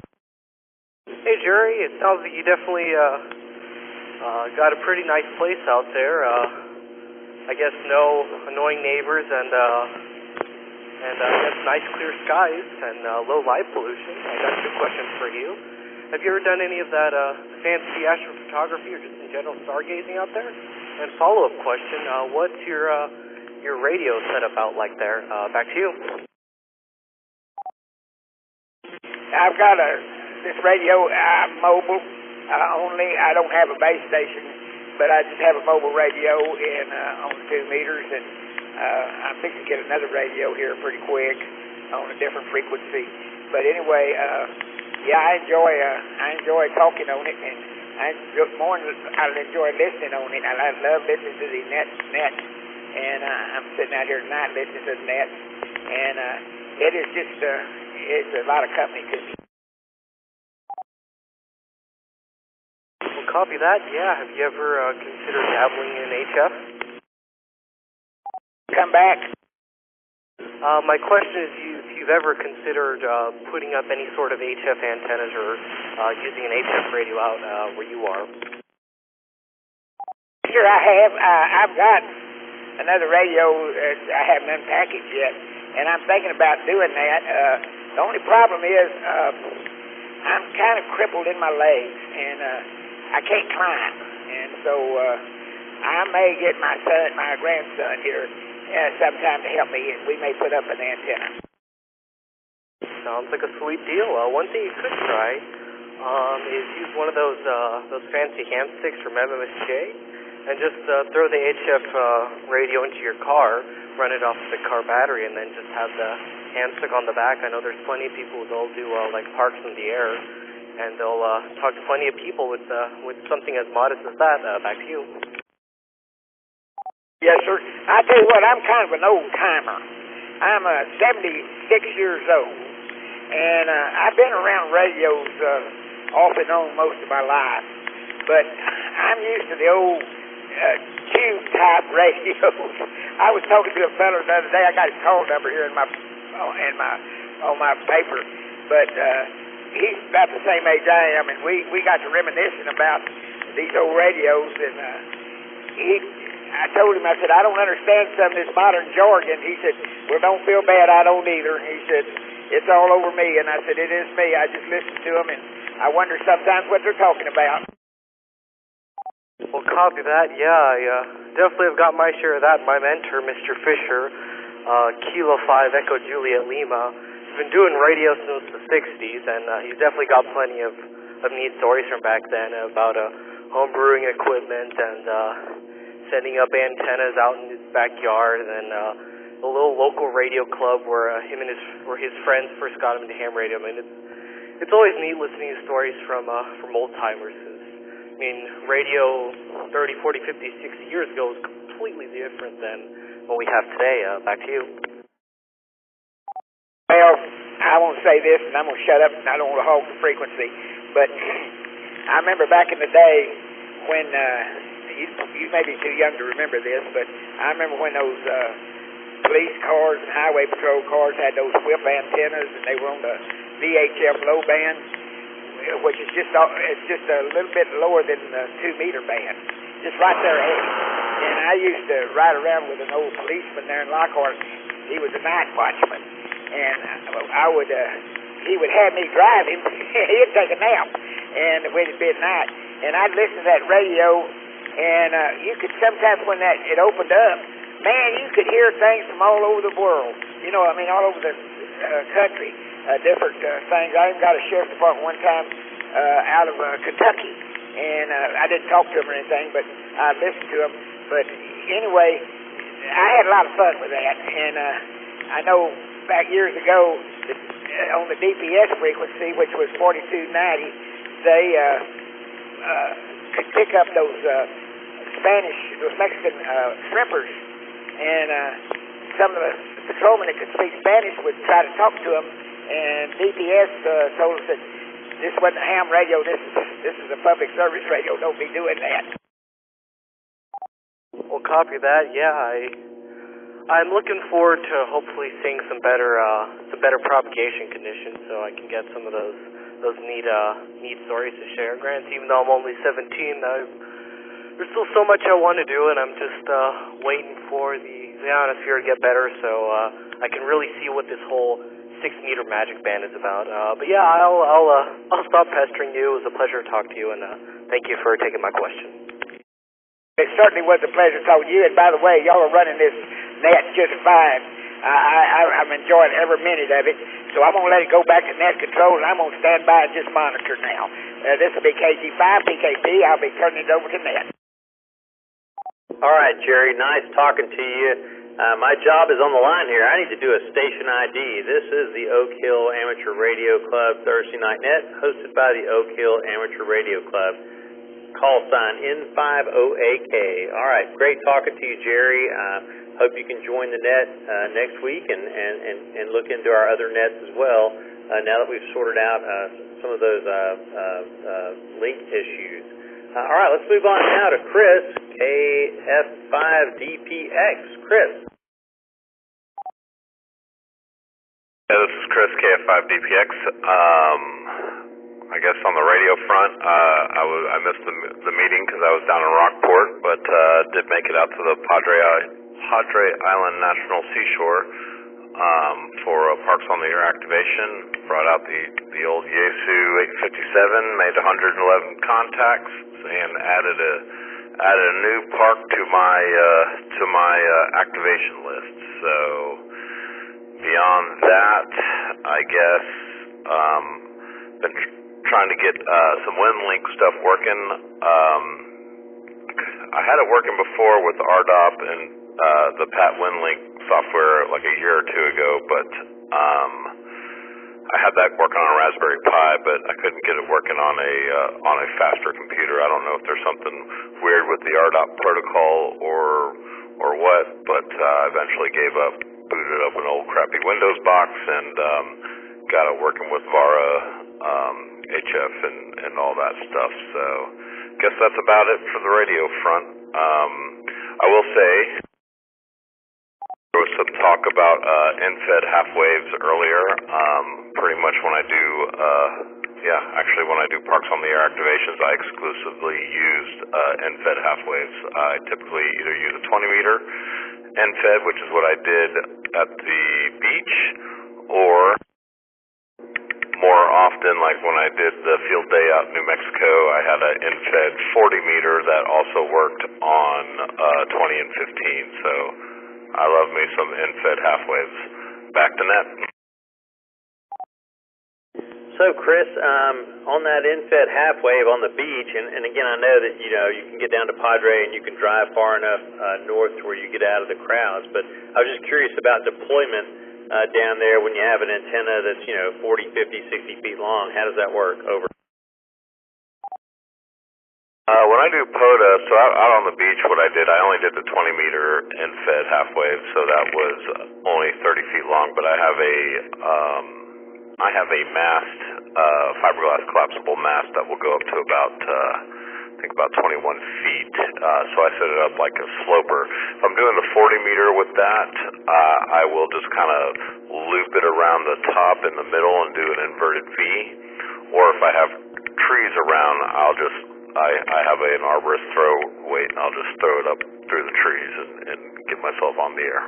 Back to you.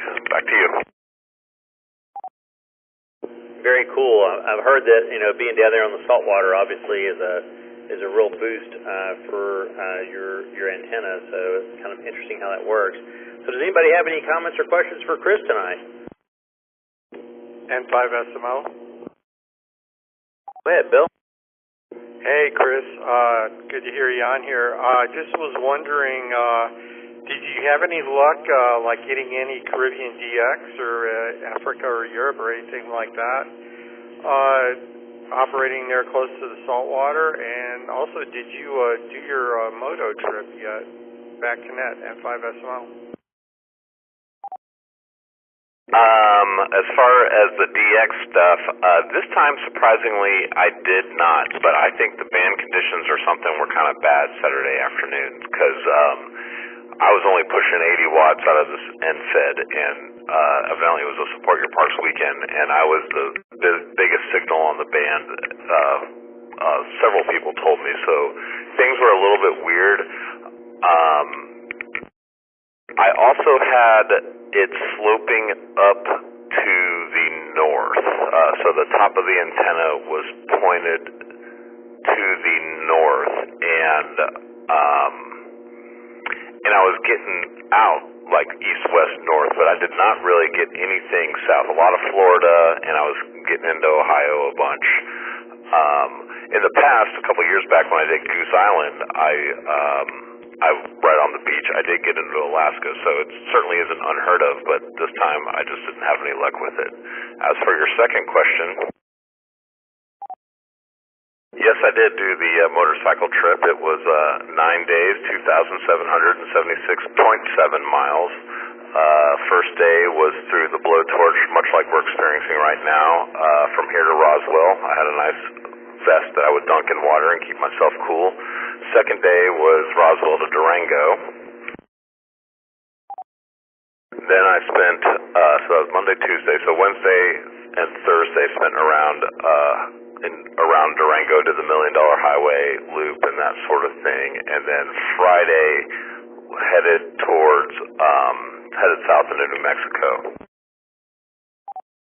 That first leg, I made it to Socorro on the way between Cuba and Albuquerque. It's Highway 550, and there was a big accident and shut it down. It was about 95 degrees, and I'm sitting there on my motorcycle at a standstill, so I just ended up shutting it off. And luckily, I was next to a semi with a big trailer, and the sun was on the other side of the trailer, so I had some shade to sit in there and wait about an hour until they cleared that accident. From there, I stayed in Socorro for a night, and then over to Cloudcroft, and I camped there, and that was the Saturday of field day, and that was a rough field day. I camped about 5 minutes outside the town of Cloudcroft at the Silver Campground. After about 2 hours of calling CQ, someone finally came back to me. Turned out it was a ground wave contact to someone else doing field day from about a quarter mile away from the Silver Campground overflow. So, but all in all, I made 7 contacts over the 24-hour period. I probably only worked at about 4.5 hours, though.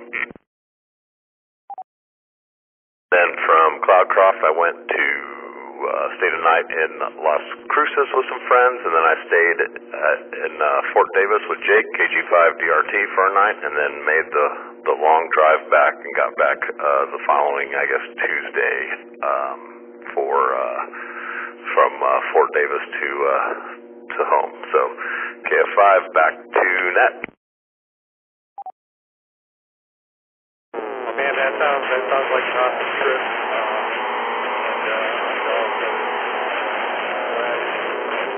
Got that safe.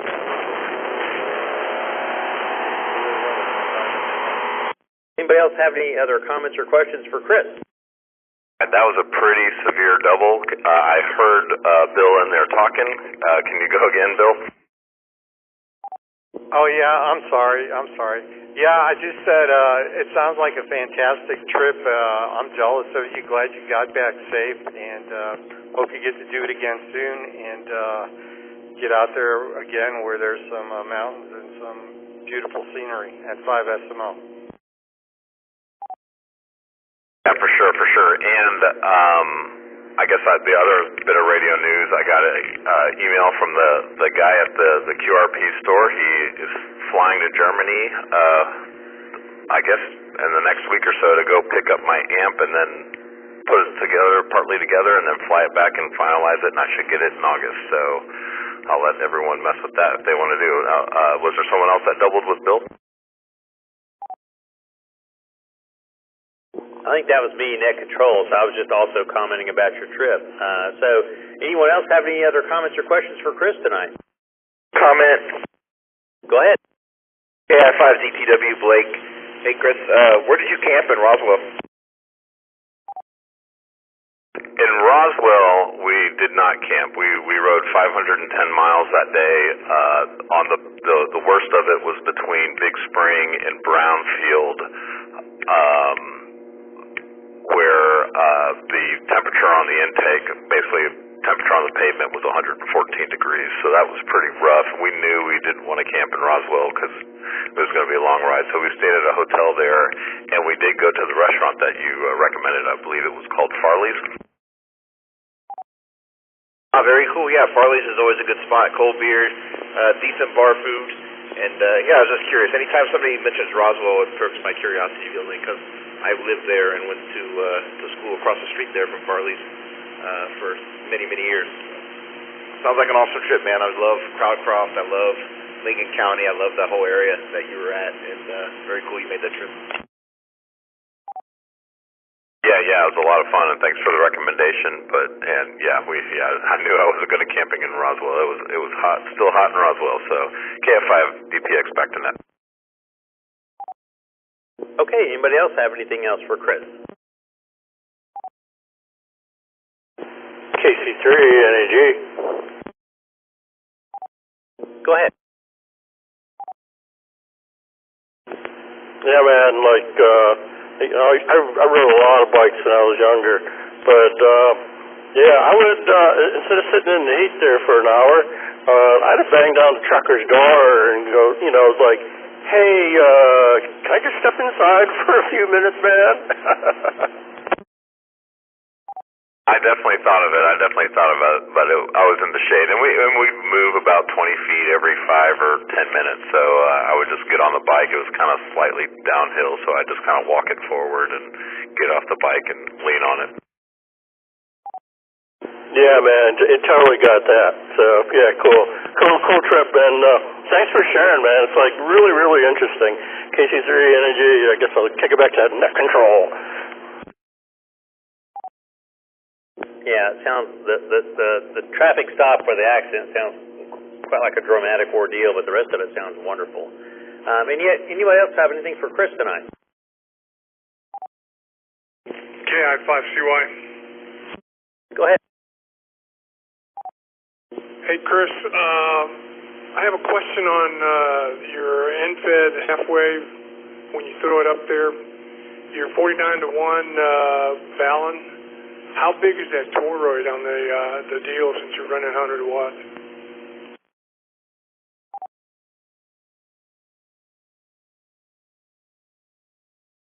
KF5 DPX Friday. The toroid is I don't even remember what it is, the standard 2-inch one, the F240 or something like that. I've never had any problems with it doing single sidebed, and I've done some digital work with it. In fact, that's what I use it at home as my normal HF Balun or Unun or whatever it is. The 49-to-1, and I've never had any trouble with it. And even with the 1-inch size one, what is it, a 43? Whatever the mix is, I've with single sidebed, I haven't even had trouble with the smaller one that I also have when I'm only bringing my 5-watt out. And it's a hand built one. I got the magnet wire and coiled it, twisted it up and soldered the 259, put the little resistor on it, whatever, and I've never had a problem with it.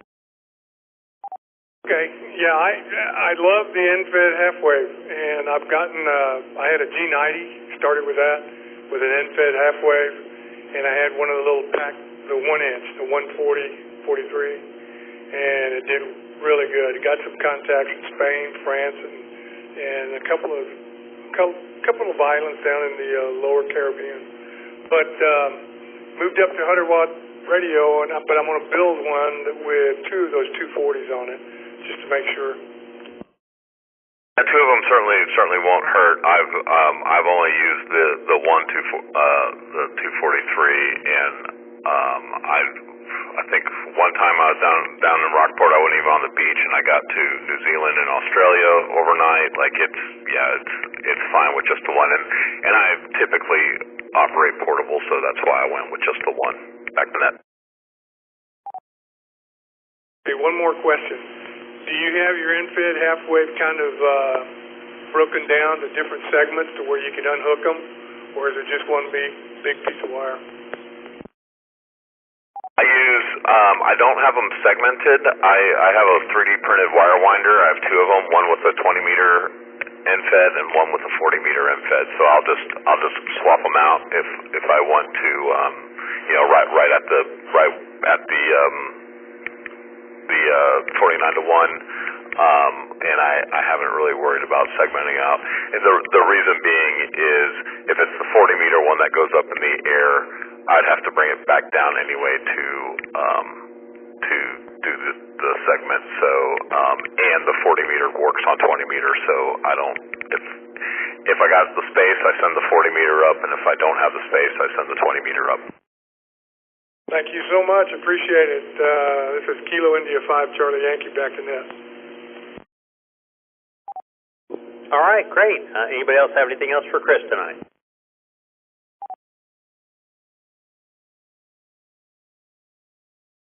Well, Chris, thanks for that information and the great travel story. It's pretty fascinating. Looking forward to hearing some more about any more of your cycle travels. That's something I want to do someday. Just kind of haven't gotten there yet. I can't seem to get off enough time from work. All right, let's move on now to another call sign that I missed the name on, but I think I got the call sign WX5SZ. WX5SZ, come on down.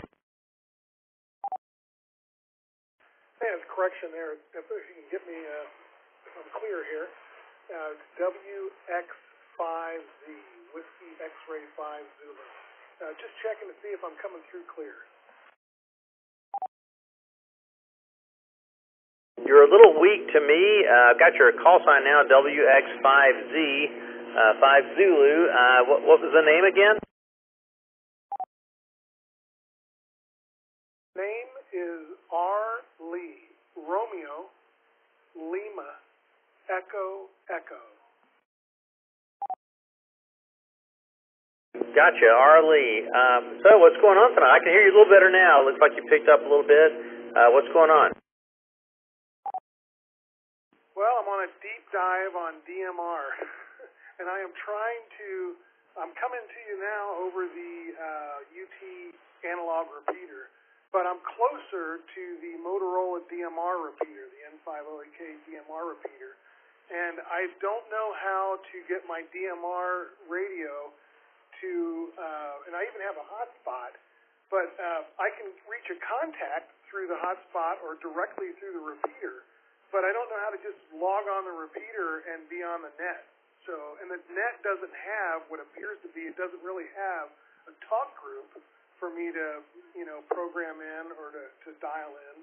So, anybody got any feedback on this or any insights into how to, I'm on an Anytone 878 UV2 Plus with a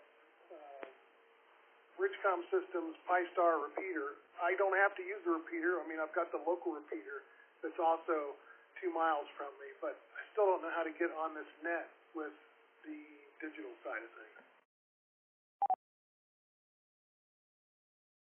Anybody got anything for Arlie? Yeah, 5CY. Go ahead. Okay, so I'm on an H78 also, but you can't get into the 3.2 through DMR unless it's a talk group that's been turned on to the analog computer. I'm getting into the 732 machine, and I can hit the Johnson City machine, and I can also hit the 44175. So whichever one's closest to you, that's how you could get in. But you have to program it as an analog, just repeater. Does that make sense? I think so, and that's exactly what I have. I can get on through the UT repeater, and I think I can also get onto the Oak Hill, although I'm hesitant to try to reach that one on Transnet. But on the digital side of things, because you also connect this with the, it's on the other page. There's another group that you link up. You talked about it earlier for this net. And that has a Yaesu talk group that you can connect to. So I could use my hotspot to probably connect to the Yaesu talk group, although that's another thing to figure out, and then maybe get in digitally that way? Any thoughts? That's stepping on my big toe because if you're talking about Alstar or WinLink, that's something that I know very little about. I know how to get into Echolink and that kind of stuff, but somebody else might be able to answer you. But on the DMR side, I know it's going through the DMR talk groups is totally different. So at least to me it is. KI5CY. K5BZI. Go ahead, Ray. Yeah, we currently are not linking our DMR machines during Thursday Night Net. So there, as far as I know, there's no way.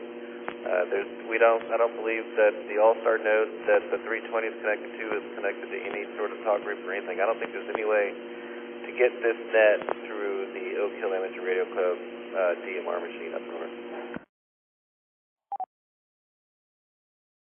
Thank you. Now I realize I'm not crazy. I've been trying everything to get through that, but if it's not linked, that explains a lot. Thank you very much. All right, that answers my question. I really appreciate the input, and back to Net.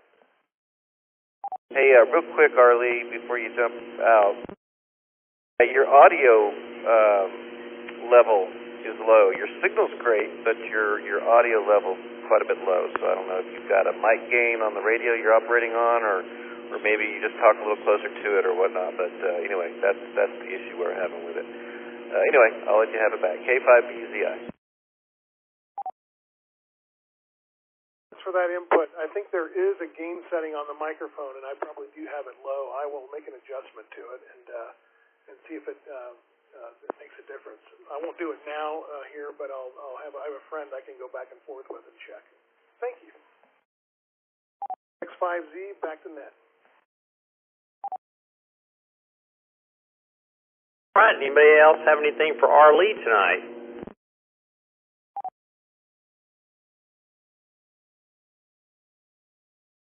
All right, well, let's jump into station ID, since I've probably missed a couple of them. This is the Oak Hill Amateur Radio Club Thursday Night Net, hosted by the Oak Hill Amateur Radio Club, call sign N50AK.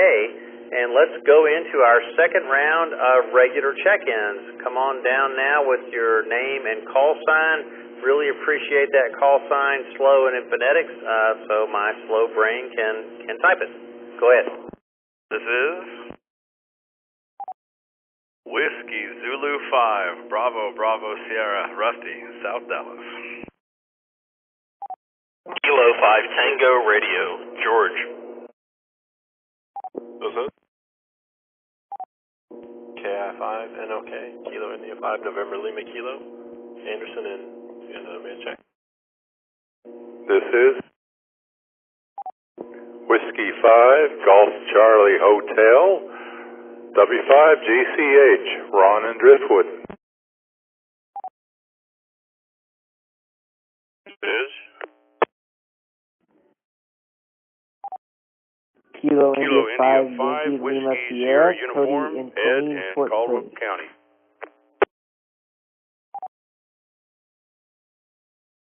All right, we just had a double there. Randy, would you come back with your call sign and name, please? Man, I said like this is and everything. I'm just like double trouble tonight. This is Kilo Charlie 3, November Alpha Golf, Randy.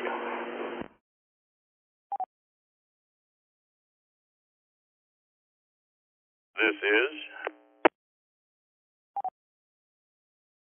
Kilo India 5, Whiskey Sierra Uniform, Ed in Caldwell County.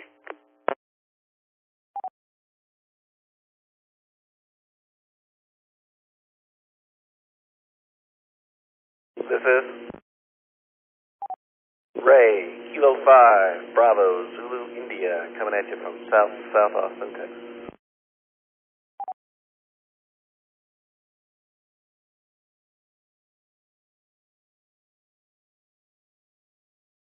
Anyone else want to check in on round 2 tonight? Just in case you didn't get mine, KI5 YLS Cody, Fort Hood, Killeen. I doubled with Randy.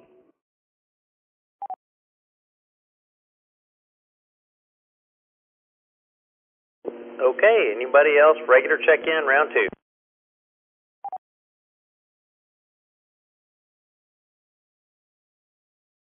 All right, I think we got El Presidente, Rusty in the number 1 slot. So, Rusty, what's going on?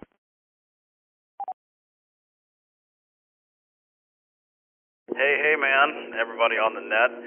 It's been a fun week. It's been hot. We strayed from your question of what do you do to stay out of the heat. I stay inside, but I'm also an idiot. I go walk during lunch, and it's just like the worst time during the day, but it's a good sweat, and I come back, and I'm just a puddle of crap. And so it's nice, to go out and do that and make sure I can still go hang out in 110 and walk 3 miles. Let's see, Tuesday we did the Fox Hunt Elmer's Academy, and that was really cool. We had lots of great questions. We got lots of new people excited in fox hunting. So I'm looking forward to Saturday morning. Speaking of, are you coming to Old Man Breakfast for fox hunting? And yeah, got to do that. Got to meet some new people. Got to see some people that tested and just got their call signs, so that was fun. That was Wyatt and Thomas. But then last night we went to Pint House Pizza and had a really good turnout. I was really kind of surprised. Thanks to everybody that came out to do that. Had really good conversations. Got there about like 6:30, and the place was packed. And we didn't leave. It was about 10:15 when we walked out the front door. So there's a bunch of great guys over there. Lots of fun stories, loads of BS, but that's to be expected. So it has been a very ham kind of week, and I look forward to a little downtime this weekend and staying indoors more often. Although we're fox hunting, so Steve, am I going to see you at Old Man Breakfast? Yeah, Rusty, I got a volunteer gig Saturday morning from 8 to 12, so I'm going to try and do some fox hunting that afternoon. I don't know, maybe I'll try and hit you guys up on Discord and see if you're still, I'm sure you guys will be long fox found and gone by then, but maybe I'll hit you guys up later on. But anyway, got something I got to do that morning. But yeah, it sounds pretty good, and wow, man, thanks so much for the meeting and just and all the prep work and everything that goes into that. And I think it was just a fantastic. It was unbelievable to see people coming in there and literally standing up. We were standing room only. I think we finally did find a chair for the last person that came in, but it was capacity, and really kudos to our leadership and our officers for promoting the club and getting such a great turnout. Over. Yeah, I go back and look at the photos of the meetings. If you go, we have previous meetings at the very bottom on Discord. You can go look and see what all we did. And yeah, dude, like the meeting was full. We had a lot of good people. We ate a lot of donuts, which was perfect. But I like the party at the parking lot, just kind of a meet and greet before we go into the library. The library still loves us, so good for that. And yeah, I think we got a good home. The only reason we'll ever change is if we outgrow that room, and we're getting kind of close. So we'll keep you in on that. But yeah, man, I had a great time at the meeting. Yeah, agreed. That would be a shame to lose that location. It's a nice, fairly central spot for a lot of folks, I'm sure, and a nice place. And the air conditioning was in perfect order, which was really appreciated. All right, does anybody have anything they want to visit with Rusty about tonight? Go ahead.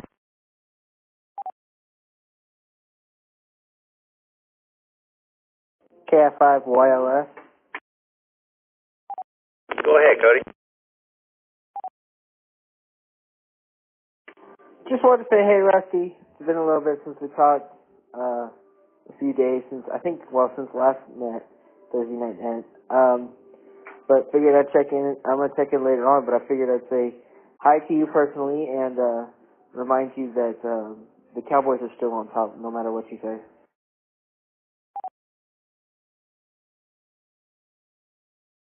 Oh, this is perfect. Now we can just talk now. We don't have to wait until you check in later. So, hi, Cody. It's good. You've been kind of quiet, which makes me think that you've been at work. So I'm dying to know, how's the new job and what's going on, man? How's life going? Well, I wish that I was at work. They've kind of scheduled me for only this weekend, so Saturday and Sunday will be the days I go into work, at least this week. But I have worked a few days already, and I like it. It's not too bad. So I've had this week off mostly, but I've just been kind of playing on the computer, doing video games and live streaming and making videos and all that stuff to worry about, or to have time to do radioing. Let me reset. But other than that, life's been going okay. Just been kind of giving family hell, but that's kind of my point in it. And I've just recently started to work on getting back into school to get my GED. So we'll see how that goes. I'm nervous, but I'm ready to get it so I can start getting my getting my welding license, because that's what I really want to do. Back to you, Rusty.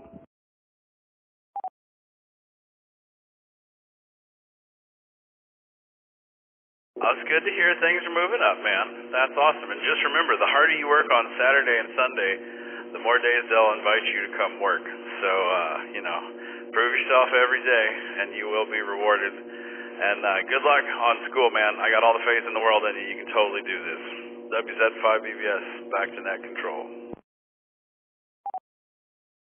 All right, great to hear that from Cody. Does anybody else have anything for Rusty tonight?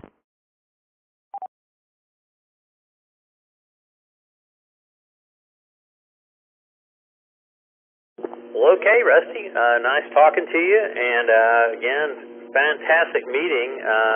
Kind of feel like maybe I should have helped out and volunteered on some of the prep or whatever, but just nice to show up and everything was there, and donuts and all that other good stuff, and had a great time.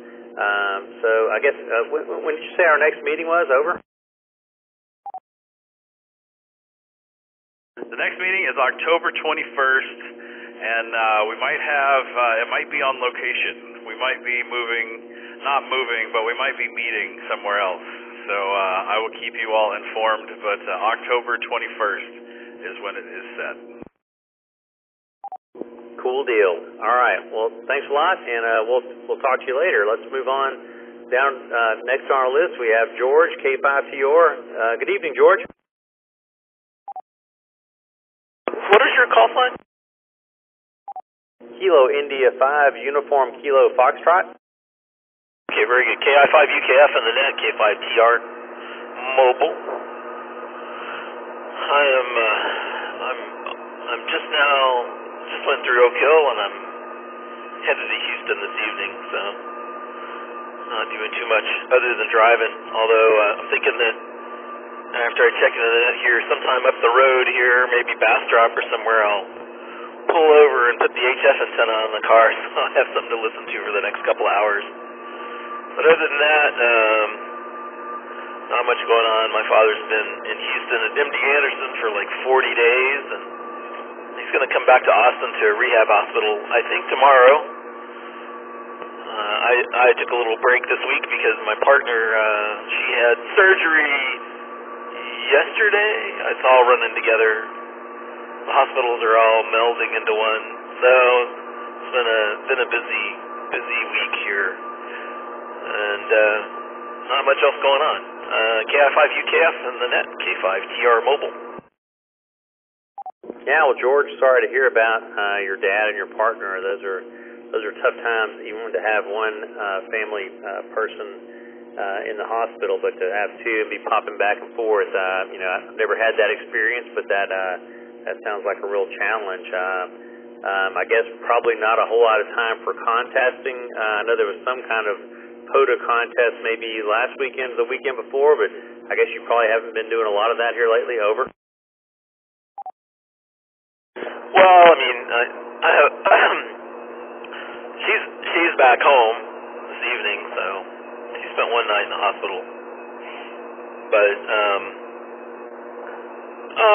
I've taken some breaks. My sister's I work remotely, so I've just been staying in Houston and working, and My sister's relieved me a few times. I came back and played around in field day and got a break, and then actually I came back and operated in the IARU HF contest that was the second weekend in July.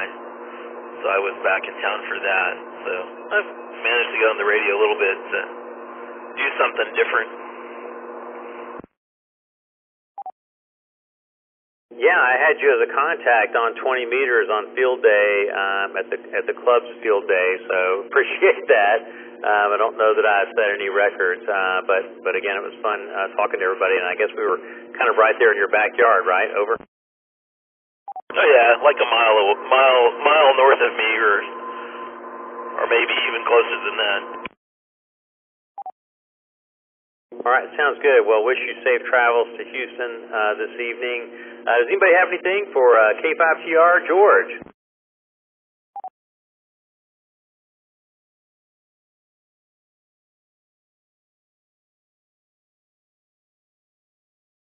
All right, George. Well, again, safe travels, and hope that once you lose range eventually with our repeater, you'll make that HF swap and have some company on your way to Houston. Over.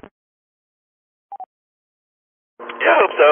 I mean, 20 meters has been open at night to all kinds of places, so I figure that may be the most interesting thing to put on the car. On the way back the other day, I worked a guy. Mainly, a lot of times I'm on CW, but I actually went up to the sideband part of the band on the way back the other day and worked a guy in Slovenia from the car, so that was kind of cool. He had a big signal.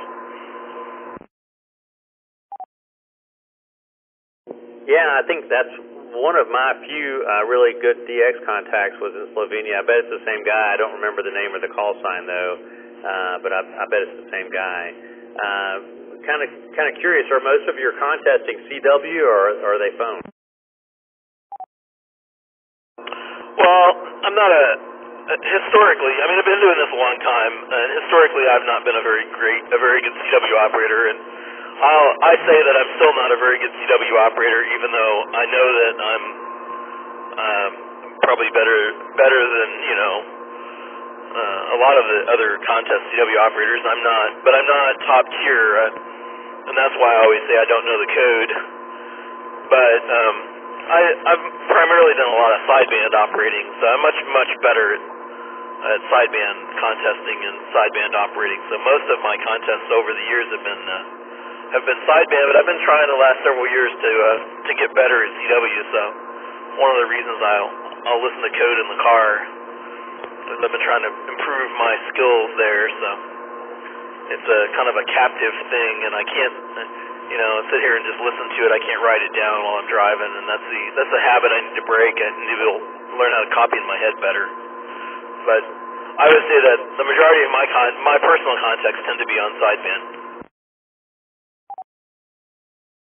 Awesome. Well, I'm going to definitely try and make your Elmer's Club presentation, I forgot the name of that thing, on contesting. I think that'll be really interesting to hear, because I kind of hear that you're the guy. So wish you the best on your trip, and we will listen for you next week.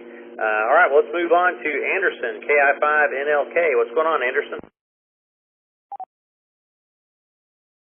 Hey there, UKF.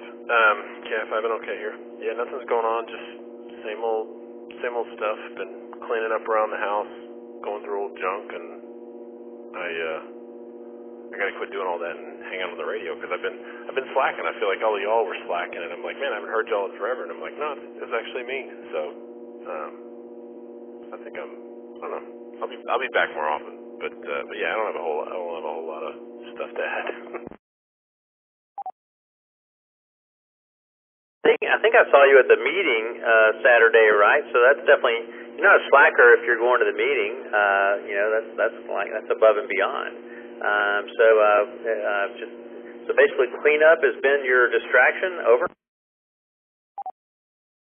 Oh yeah, I had that tree I cut down what feels like months ago, and I've been cleaning that up and burning branches and cleaning up the house. The wife's on me about leaving all this.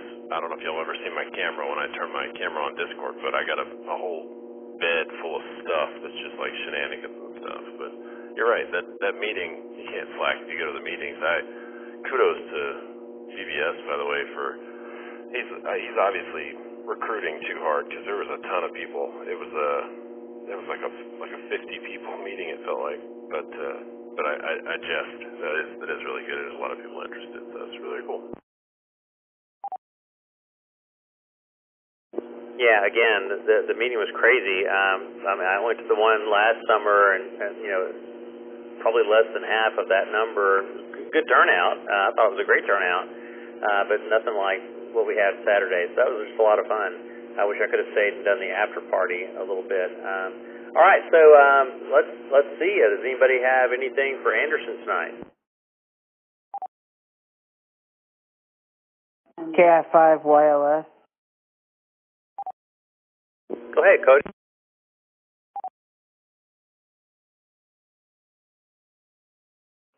Hey, Anderson. Cody, KI5YLS here. Got a quick question for you. I remember seeing it in a Discord call one time. You still got the I think it was a tiger head on your bed? Back to you. Hey, Cody. Tiger head. I mean, I had a whole slew, a whole zoo of stuffed animals that were in here. Yeah, there's a giraffe and a tiger and a kangaroo, I think a dog and stuff like that. I know you said you wanted them. They're kind of just piled up right now. I was waiting to see what I was going to do with them. Do you want a bunch of stuffed animals? I don't know how I'm going to get them to you.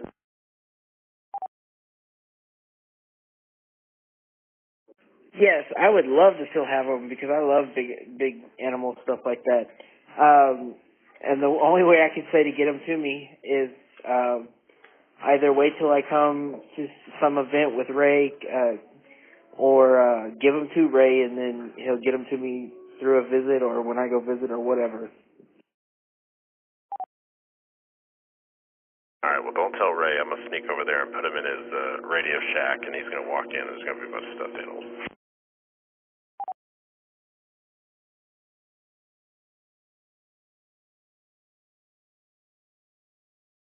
Okay, I just had a great visual of Ray's shack with all those records and stuff in the back with all those stuffed animals in it. So thanks, guys, for that. That's a cool visual. All right, anybody else have anything for Anderson?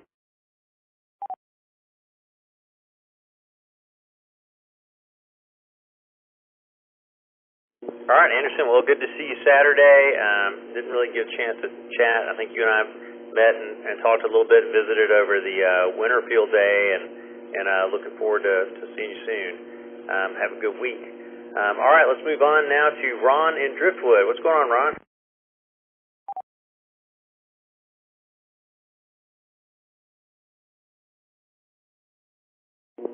Good evening, everybody. Good to hear you on the net again. I've been out in New Mexico the past few weeks and not been able to get on here, but I did communicate with some of the hams out there in the Taos area and got a rig antenna and rig set up in my cabin out there in the mountains, and seems to work pretty well. And yeah, just dealing with the heat like everybody else around here, and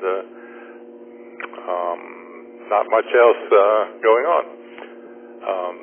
W5GCH back to net control. So Ron, just curious, what was your radio antenna set up in Taos, and what bands were you working on?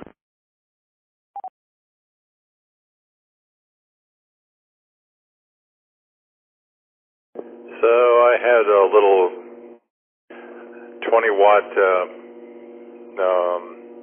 VTech out there that I was using on a kind of a short Comet antenna. So it seemed to work pretty well. Just on VHF 2 meters, what I was on, and that's what I was using. W5GCH.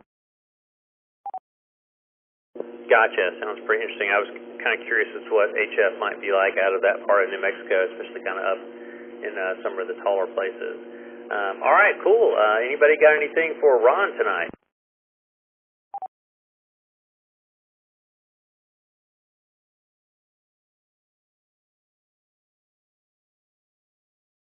All right, Ron. Well, keep Driftwood safe for us. You're kind of my neighbor to the southwest, and just a few miles down the road. Hope you have a good week and have a good weekend. Let's move on now to Randy, KC3NAG. What's going on, Randy? Well, howdy, howdy. How would it get to be my turn so fast? That'll make no sense. I haven't mapped anything. I seriously still need to sit down and buy about 50 foot of coax, 2-meter coax, so I can set my little Yagi up so I can say hi to Ray, who can barely hear me. But, yeah, I don't know. I just need to, buy some coax. I've been saying that for weeks, so... I'm actually on Amazon right now, so maybe I should buy some coax. Other than that, nothing going on, just enjoying the show. KC3NAG, back to net control. So, Randy, just curious, I mean, obviously we hear you, your signal's coming in really well with the repeater, so what would the coax give you that you don't have now? Over. Perhaps I left something out of the conversation.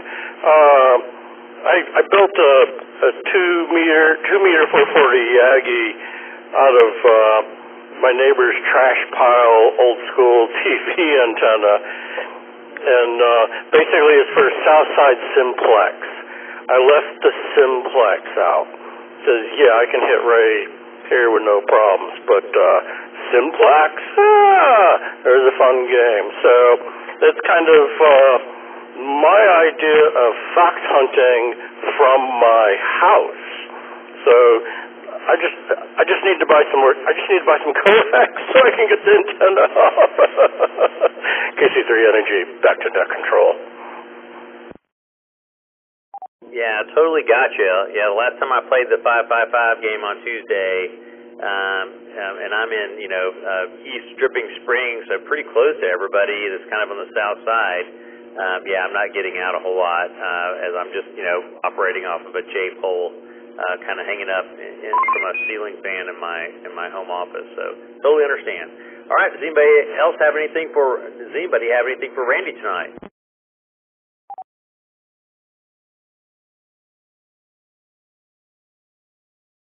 Comment. Go ahead.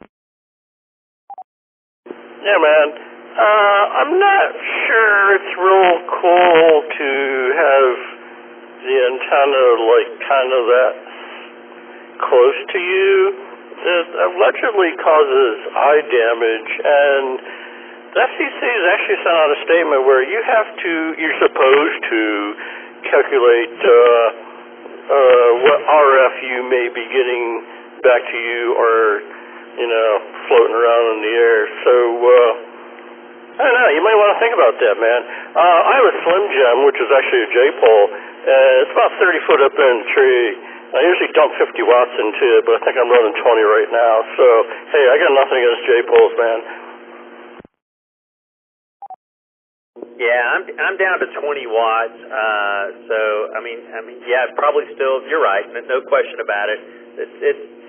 It's been temporary for about 16 months. I just haven't figured out how to get coax into my house. And what I do almost all of the year is I set everything up every time I do radio outside, and everything is it's like being mobile out there with batteries and everything else. But with this temperature, even at this late a time at night, it's 100 degrees outside. So this is kind of a temporary thing. So if it's a long-term exposure thing, I'm probably okay. If it's short-term, then maybe I should check it out. But again, I do keep it down to about 20 watts. But thanks for the concern. I really appreciate it. Anybody have anything else about my miscreant antenna used indoors, which I agree with? Or for Randy, come on down. K5BZI. Go ahead, Ray. I feel some sassing coming. Well, I was going to say, you can always get that hat that dude wears in Belton every year, where he's got the antenna mounted to the top of his hard hat, and he just walks around with an antenna on his head. I'm sure that's healthy as well. But I just wanted to relay to Randy that I got your email this morning, buddy, and I forgot to respond. So I just got trapped, and it's been a long work day, and I just forgot to follow up on a lot of stuff, actually, because I got laser focused on work. But I'll read through it and reply probably first thing in the morning, dude. Yeah, no problem, Ray. I mean, you're a busy guy, and, like I said in the hater, you're going to hate me for mailing you. But, it was very interesting, and, read through it. Yeah, you always send interesting stuff, so I will definitely read through it and respond. K5BZI, back to next. Okay, super. Anybody else have anything for Randy? YLS, Cody.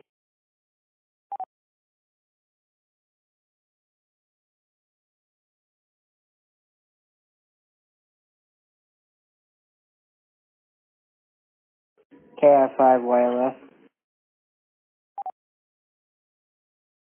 Go ahead, Cody. Hey, Randy. Just wanted to let you know that I know it's some time away, so anything could happen. But for this next winter field day, if everything stays the way it is as of right now, the only way you're gonna have your winter field day, buddy, is if Ray has a spot for me in his camper. So if you want me to be there, you gotta sweet talk Ray.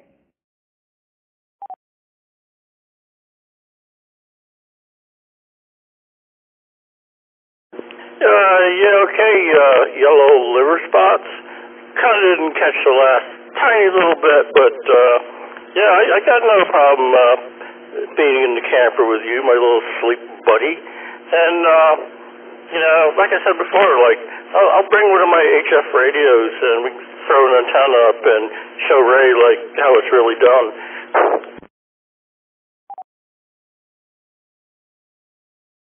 Oh yeah, I'm totally down for that. Well, the reason I say that is because after what happened this last winter field day, I do not want to deal with a tent again. That was not my weekend. So, and I don't think I'm going to save up the money from now until then to get my own camper. So, the only way I'm going to be able to show up this coming up year is if Ray has a spot for me in his little camper hauler. Yeah, well, for y'all that don't know, YLS was in his tent and pretty much got flooded and ended up bunking in Ray's camper, and Ray turned the heat up and tried a sleeping bag out, and it smelled like some old shaggy dog was in there, and everyone had to abandon.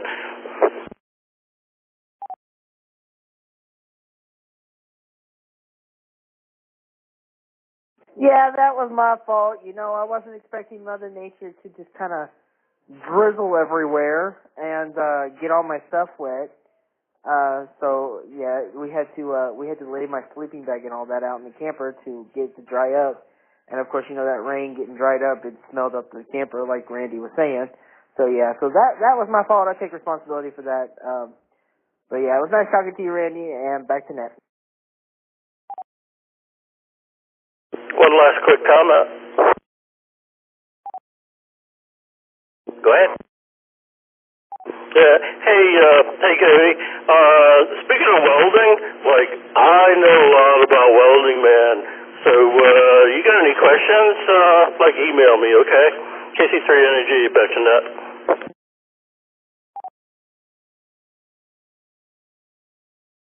All right, great. Well, Cody, sounds like you've got a mentor there in welding. If you want to take advantage of that, pretty cool. All right, let's move on now to Ed, KI5WSU. How's your evening going, Ed? Going real nice tonight. It's about the only time I can hang out outside when it's not, hot. So, it's kind of a nice evening here. But, yeah, a couple comments. Yeah, the antenna on the hard hat. I was watching the golf the other day, and all them reporters running around with their little rubber ducks on their baseball caps. I can't imagine what that's doing to them. But anyway, my big question here, if anybody knows this, and I kind of caught a little bit of a from the previous check-in, but I'm fixing to make a trip to Europe. And I had a question about operating frequencies over there. I only have my technician class. Is there a thing over there? I tried to do a little research, but it was unclear. If anybody's got any advice or for me, I'd love to hear it. Yeah, well, Ed, I guess I haven't seen any of the antenna hard hats yet. I didn't know what the earlier comment was talking about, and I don't have any thoughts or information on Europe frequencies or licenses and so forth, so maybe somebody else out there will have some information for you. Anybody?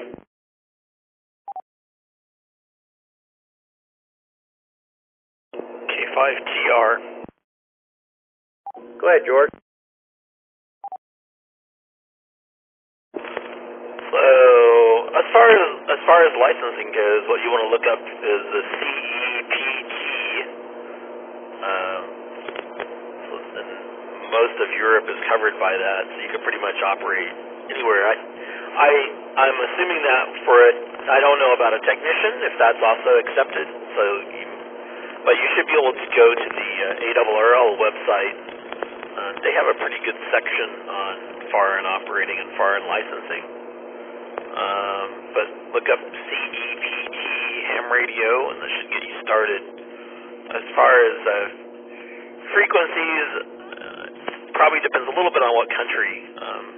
The band alignments are slightly different, I believe, on 2 meters. But that I don't know much about. Copy that. Yeah, that was Charlie Echo Papa Tango, is what you're saying? CEPT? Yes, that's correct. I think I'm getting that right.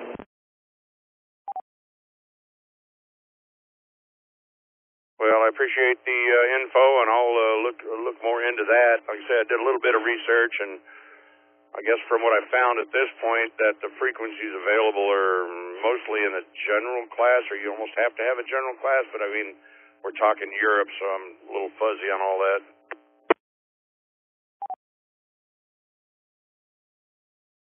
Yeah, it will depend upon that reciprocal license and what's available for your license class. So I don't know the answer to that. If you're talking about, VHF operating, it might cover that. I don't know. But 2 meters is used, and but I don't know what the band plan looks like. But you should be able to find that for any country that you're going to if you start looking for band plans or something. Well, that sounds good. I'll look into that. I appreciate it. Like I say, we're going to be traveling. My son and I have our technicians, and we were just trying to look for other means of communications. Never know how that cell phone coverage is going to be over there.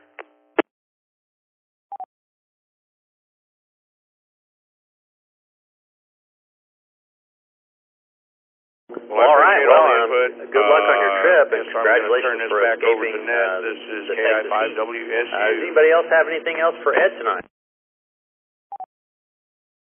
K5BZI. Go ahead, Ray. Hey, Ed. A couple things. First, I highly recommend getting your passing the general class exam before you go, because that way, while you're over there, you can operate HF and maybe even communicate back home while you're over there. That'd be cool. But more importantly, the only foreign operating I've done was I took a radio to Belize. And my advice is to make sure and do some research ahead of time, because there were some things I had to do ahead of time. I had to I had to file with their version of the FCC down there and report what equipment I was bringing, and had to register it with the officials at the airport there. I had to actually register my radio as I brought it in the country, and little things like that you might want to know ahead of time. I mean, the Belizean government actually issued me a license, so and everything. So I don't know how it works in Europe. I have a feeling it's somewhat similar, though. They'll probably give you some sort of a provisionary license while you're there, but definitely worth doing the research on. I would certainly look into that website, or at least that link that George was talking about, and certainly the ARRL website for foreign operations in Europe, and find out what you need to do ahead of time. So I would certainly look into what you need to do ahead of time. Anyway, that's my 2 cents. Let you have it back there. K5BZI. Okay, yeah, that sounds pretty complicated. I'm actually leaving in 9 days, so I'm pretty sure I'm not going to have a time to do much of that. But yeah, I was actually working on the general, and then found out they changed all the pool here in July, so I'm just kind of going through that again. But we'll get there eventually, and it was kind of traveling is got a lot to think about, and this was kind of a last-minute thing, so I guess I'll look into it in the next couple days. But yeah, I'm leaving next Friday, so anyway, back to net. Thanks for all the information. This is KI5WSU. I didn't mean to make it sound like it was convoluted. It really wasn't. It was just an email I had to send, I think, pretty much, and like I say, make sure that I filled the form out, to register my equipment that I brought in the country. It really wasn't that much. It didn't take more than a day or two, but for the whole, interaction. So I think you probably got plenty of time. But certainly, the point was make sure that you handle any sort of ahead of time issue that you may need to do that. So that's that. Back to net. K5BZI. Well, awesome. Again, Ed, good luck to you on your trip. Sounds like a lot of fun. Anybody have anything else for Ed tonight? All right, Ed, bon voyage, and we'll move on down now. Ray, looks like you get the mic back again. Roger. Thanks for hosting tonight, Steve. Doing a great job. It's been a lot of fun to listen to. And this is Ray, K5BZI down here in South Austin.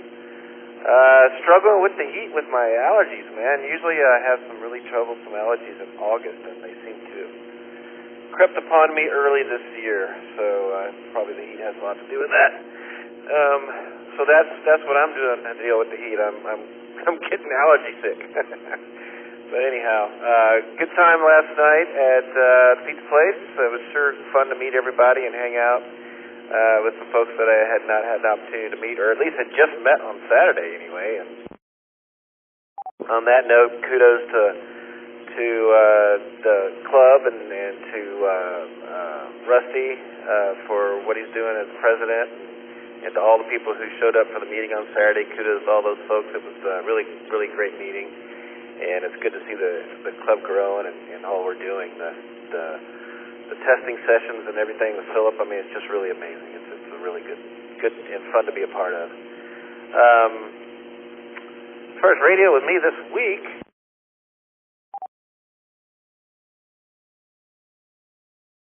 I haven't really gotten it. Well, I jumped on Tuesday late. I got home late for Southside Simplex, guys, which I'm going to plug it since I haven't heard anything about it tonight.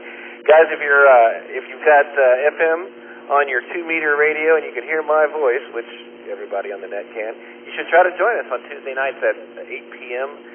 For Southside Simplex, 2-meter FM Simplex. And we call it Southside Simplex because it started out down here in the south side of Austin. But we've had guys from all around, even as far out of Smithville and North Austin, join us every week. So certainly try to join us on 146.555 Tuesdays at 8 p.m. We'd love to have you. So it's just an open forum, chat net. So just come on, jump in there and see if you can join us. And yeah, that's about all.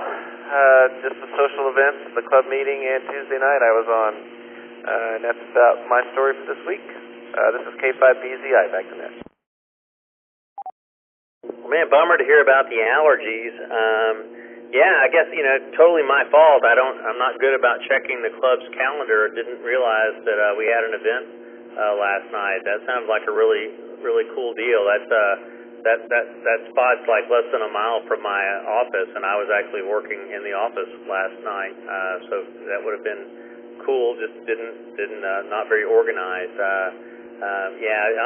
At least personally, you haven't missed much on HF, at least during the week this week. I heard somebody earlier say they had some pretty good luck on 20 meters, but again, I tend to be pretty early in my radioing, so everything's always, those bands are always better, 20 and 40 are always better at night, of course, and a lot of times I don't get the benefit of that.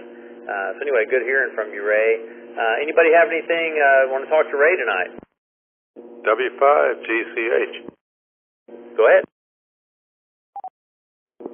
Yeah, Ray, I was good talking to you on Southside Simplex on Tuesday night, and I was just going to comment that I had mistakenly hooked my VHF radio up to my HF antenna, and so I was talking to you on a horizontal dipole that night. For some reason, it worked pretty dang good, but anyway, it obviously wasn't quite as clear as it was on my vertical antenna. Anyway, just want to make that comment. I thought it was kind of interesting. W5GCH. That's funny, Ron. Well, you sounded fine to me, and that just goes to show you how much power altitude has when it comes to VHF, man. For those of you who don't know, Ron's sitting on top of a big old hill out there around Kyle Butte area. Yeah, man, you sounded good as always. It's funny that I hope it wasn't too bad of a match and your radio was able to handle it okay. Yeah, it seemed to work without any issues.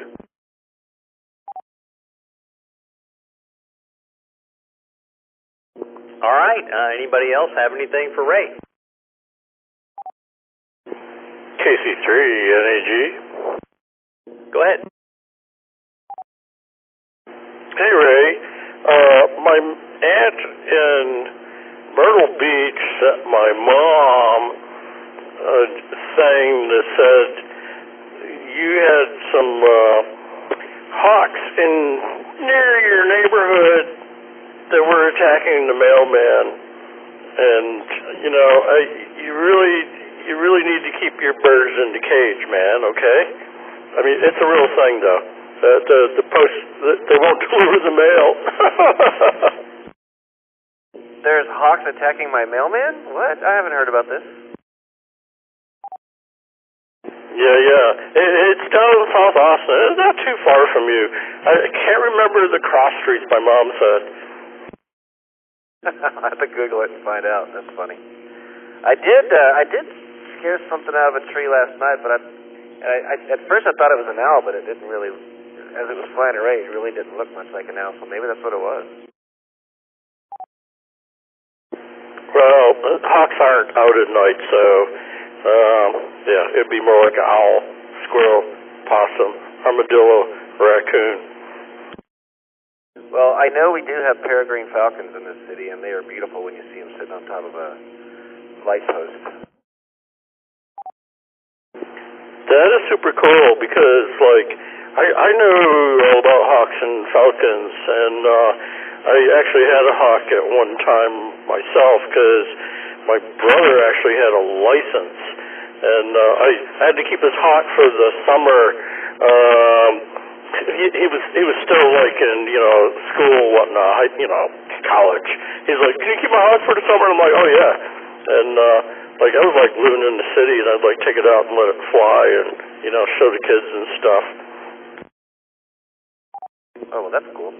I've heard of falconers, but I've never heard of hawkers. Well, you find the hawkers at the truck stops. So they're eating the lot lizards? 10-4. Okay, since I'm tying up valuable airspace here, what should I buy for a coax? I need 50-foot of coax for 2 meters. RG58 AU, is that cool or what, man? If you're only going to go 50 feet, and by the way, the question you just asked can open up a conversation that can take all night. But if you're only going 50 feet, you could probably get away with that. But anytime you're working with VHF or UHF, if you can afford LMR 400, that's the way you should go. Yeah, well, I actually had 30 foot of LMR 400, but the stuff is like, you know, like a stiff garden hose, and I was not happy with it because I actually am going to have to, like, connect and disconnect because the antenna's going to be outside, but it ain't going to be permanent, but maybe it is, whatever. So, yeah, I know it's a quandary, and that's why I asked. I'll just go buy something.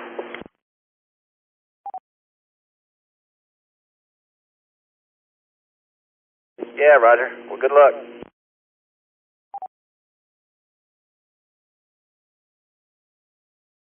All right, man. KC3NEG, back to net control, I guess. All right. Well, thanks. Interesting combo about the coax there, and as well as the hawks. I'd heard something about hawk attacks in a neighborhood in South Austin. I think there's a video running around somewhere. You guys Google that. I'm sure you could pick it up. So Ray, beware. All right. Anybody else have anything else for Ray tonight? KI5YLS. Sound like we had a double there.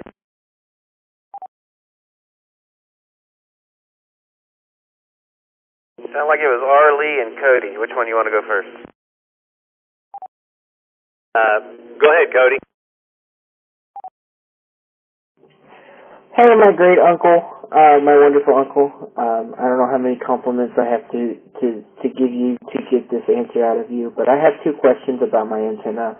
One is, does the deal that you made with me still stand, that every time I upgrade my license, you'll put something on my antenna to get me better outreach? Because your mother, my grandmother, has given me an ultimatum that I have 30 days to start learning, practicing, and taking the test for my general, which I believe is the next one. Correct me if I'm wrong. And so I'm ready for it too. So I'm gonna start practicing for my general. Let me reset for next question. And the second question is, just antenna related, how many compliments do I have to give you for you to come down one weekend or one day during the week and see why every time what's wrong with my antenna to where every time I try to connect, even for here in Killeen, I get nothing but straight static. No identification from the repeater, no nothing. And I don't know what else to do. I've looked at it and everything looks fine to me, so back to you, Ray. So the answer to your first question is yes, of course. If you upgrade, I will certainly do what I can to help you out. And the answer to the second question is, I'm going to answer it with a question. Why don't you just FaceTime me one day and we can work it out? It shouldn't be that much. It's probably something simple. Well, I mean, whatever works with you. I just kind of thought of the idea of you coming down here, but if FaceTime works with you, then I can definitely FaceTime. I totally understand that it could be the fact that my antenna is leaning a little bit, because I need to tighten the support rails or whatever you call them. I can't think of the name right now. But I'll be honest with you, you told me at Nana's birthday and I forgot. I totally forgot. But my mom remembers, so she's going to help me do it. So that could totally be it. Let me reset. But it could be something else. So yeah, I'm down to FaceTime anytime. Probably not tonight because as soon as this is over, I'm probably going to go to bed. I'm feeling tired tonight. But yeah, I will definitely hit you up. Yeah, FaceTime works for me. It shouldn't be hard to fix.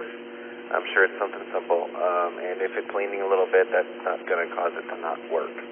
But definitely do get those guy wires tightened up sooner than later because you don't want that thing falling down on you.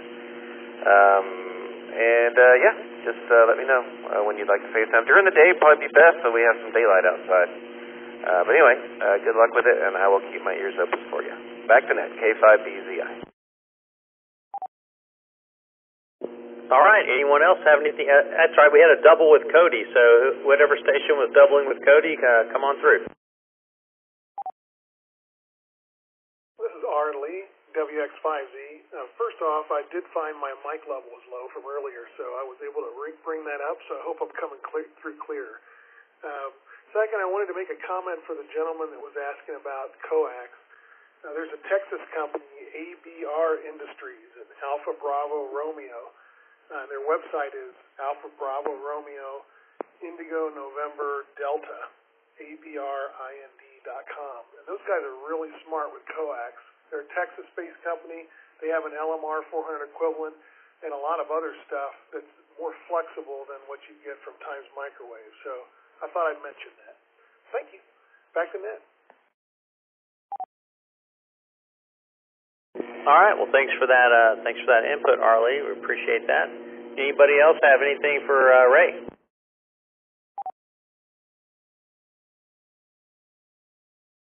All right. That brings us down to our last entry on round 2. Cody. Well, Cody, we've heard a little bit about your job situation. Heard a little bit about your technical issues going on at your QTH. What else is going on? Well, the work issues, but that's nothing that I can't, try to work with. The technical issues, gonna start working on, like I said earlier, gonna start working on getting my GED. I've been taking some practice tests online. Want to get my welding license, and 100% I want to say, Randy, I will be probably asking you questions about the welding stuff, because the only thing I've done in welding is a single bead, single line bead. So even that one line bead, and I fell in love with welding. So I'm excited for it. I'm ready to finally get my GED. Let me reset. Other than that, what else is going on? Well, let's see. I'm gonna start getting some practice tests done to start working up my general license, and then hopefully by next meeting in August I can come down and come to the meeting and then take my test. Hopefully. What else is going on around here? Oh, we're just getting ready for my grandmother's going to have to do foot surgery soon, so we're getting ready for that, getting prepared around the house for that. And not a whole lot else is going on. I wish I could have came to the meeting, but didn't have the transportation to. But I'll try not to miss the next one. Back to Ned. Yeah, Cody, just curious, on the welding license, is the GED a requirement in order for you to be able to obtain that license in Texas? So, that's a tricky situation. I think that's more along the line of the person you go work for. Any place you go to that's going to have a welding license, if you have a welding license, they're going to be happy, they're going to look at you. Other than if you don't, because, you can't use the equipment. But where I'm going to get my GED, if I take my test through them and I pass all my tests and everything, I can turn around and enroll for them for GED classes, and there's programs that can help me kind of cover stuff and stuff like that. So it's overall a good idea. I'm doing it here at Central Texas College in Killeen here. And so I'm kind of excited. My family seems to think that the first, let me reset real quick.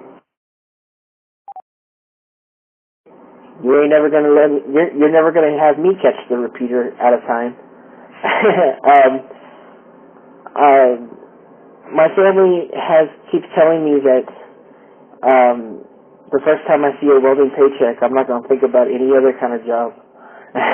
So I know they get paid pretty well, but I'm excited. I've always ever since I did the one bead line, I've fallen in love with welding, and I've kind of just kept slacking off to get it. But I'm focused this time and ready to do it. So yeah, hopefully that answers your question. Back to Ned. All right, that sounds exciting. I do a little welding myself. I think it's fascinating. It's an amazing skill to have. Let me do a station ID real quick. This is the Oak Hill Amateur Radio Club Thursday Night Net, hosted by the Oak Hill Amateur Radio Club, call sign N50AK. All right, does anybody else have any questions or comments for Cody tonight?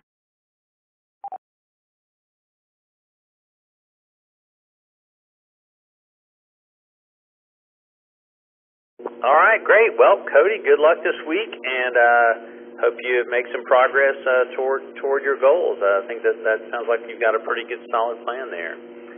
Let's go ahead now and take our third round of check-ins. If you would, come on and check in with your call sign or your name. I'm slow, so I would appreciate a slow call sign. If you can give it to me phonetically, that would be great. Is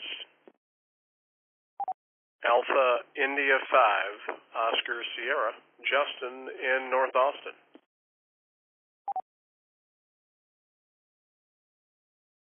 This is KB5MPJ, Kilo Bravo 5, Mike Papa Juliet, Jason Mobile in Creedmoor.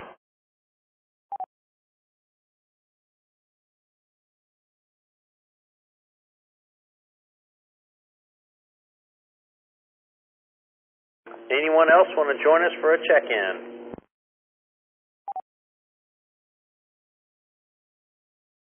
All right, Justin, how's it going? Howdy. Yeah, it's not going too bad. Just coming in on my All-Star node, my 900 megahertz node here, so hopefully you guys are hearing me fine. Just picked up a new radio tonight, so kind of giving that a try. It's a little Motorola, or Kenwood TK481, which works. I like them. It's very nice. It works well with my node here, which is connected up to University Link. So anyway, all is going well. I've been working a lot of FT8 on 6 meters and such, and that's been a blast. I didn't know how fun FT8 would be, and how absolutely mind-riding it would be, because you can just sit there and click on a call sign and your computer does the magic, and it's just a nice way to kind of pass the time, just to see how many countries you can work. Been doing that. Still would like to try to get my hex beam up another 5-10 feet. I just need to get a couple people over to kind of help me get that raised up a little bit higher, just because I want to get it a quarter wave up on 20 meters. But man, I will tell you, if you have the chance, get a hex beam. It is just an amazing antenna for what it is. You know, 6 bands down 1 coax. It's awesome. It really is, and I may have, I'm looking to maybe change my 40 and 80 meter antenna situation. I've got a dipole and an infed for 80 and a dipole that's for 40, which the infed will work for both. But I'm actually thinking about taking those both down and putting up a bazooka. Like one of those Ultimax 80-40 double bazookas, or just another an infed that'll handle a little more power. So if I do, I may have an antenna that may have to go to a good home. So anyway, that's what's going on here. This is AI5OS.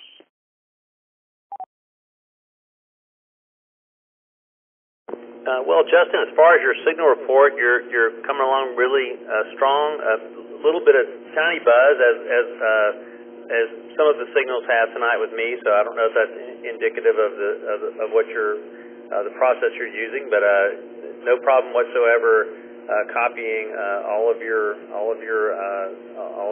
words and your message.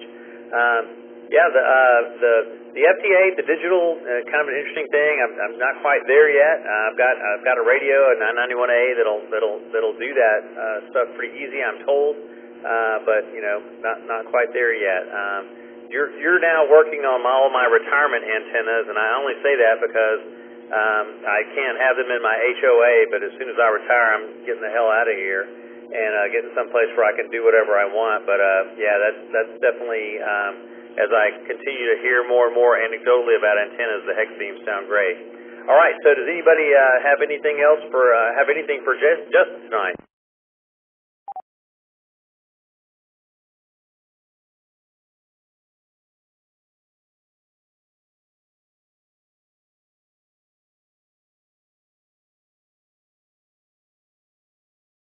Well, Justin, can you tell me on those bazookas, are those directional like a beam is? Do you have to put a rotor with those, or are those more omni?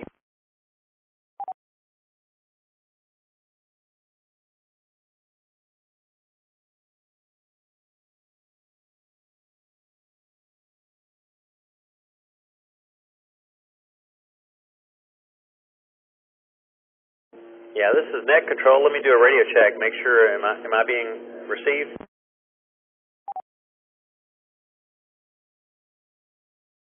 It's just crickets, man. Yeah, you're good, Steve. We can hear you just fine. All right. Well, it looks like Justin dropped. Let me give him one more time. AI5OS, are you there?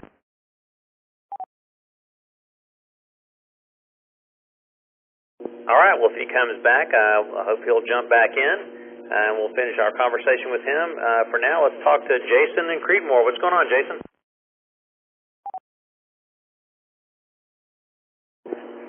KB5MPJ. Yeah, I just headed home from a little party for a coworker who's retiring. So I'm actually almost not too far from home. Creedmoor is close to Buda. I'm headed home to Buda here. Radio-wise, did a little bit of experimenting with a 10-meter dipole. I was kind of suspecting that I wasn't getting out very well on 10 meters. But I made some contacts today on my original antenna, so now I'm not 100% sure I need the dedicated antenna, but I may be putting up another antenna for just for 10 meters. Just trying to decide if it's worth running the feed line for it. And I just fixed an MFJ VersaTuner 3, one of the big high power ones. That I got from Ray. I managed to fix that. It had 2 diodes in it that were bad, and replaced it, and it's working great. I'd actually fixed one of those before with the same problem, so I had a pretty good suspicion of what was wrong with it, but got it going, and made some FTA contacts today down to South America and Eastern Europe during the afternoon, so it looks like it was a pretty good day on 10 meters. Just kind of playing with that since I'm trying to figure out my antennas. And that's about it. Back to net control. Just curious, Jason, which of the antennas are you thinking now is actually doing pretty well on 10 meters, and what kind of configuration do you have it in?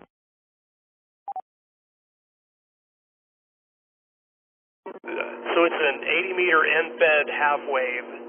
So I think it's 135 feet long, and it's got a 49-to-1 transformer that I wound. I built the transformer myself, and of course that's part of the reason why I may have suspected it. Thinking that maybe I didn't get it right or something. But it was working pretty well today. So I don't know if maybe some of my disappointment on 10 meters has just been because the band hadn't been quite as good ever since I put that up. It kind of coincided with the band turning down a little bit. It was so good at the beginning of the year, you know, at least through March or April, and it's kind of tapered off a little bit. You know, I mean, it's still, you can still make contacts, but it's not quite as good as it was at the beginning of the year. You know, it's like almost every day at the beginning of the year you could make contacts just about anywhere, and it seems like it's tapered off a little bit. So, yeah, we'll see. I may still put up the antenna, you know, dedicated antenna and see how it goes, but I think it's working fine as it is.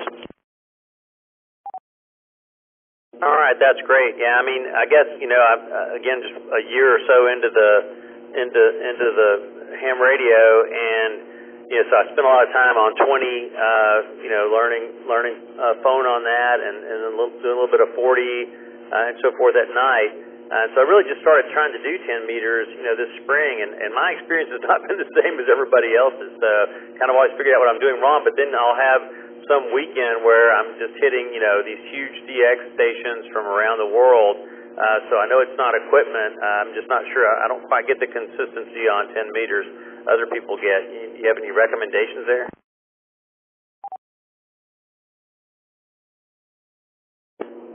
So 10 meters kind of seems like, you know, I always hear people talk about 6 meters being the magic band and everything, and I don't even have a radio that'll cover it, but 10 meters seems pretty similar in that regard, that, you know, it's either dead, or, I mean, it might be okay, maybe you can struggle through and make some contacts, or it's really good. You know, I mean, you can use a wet noodle and a piece of coax and make contacts.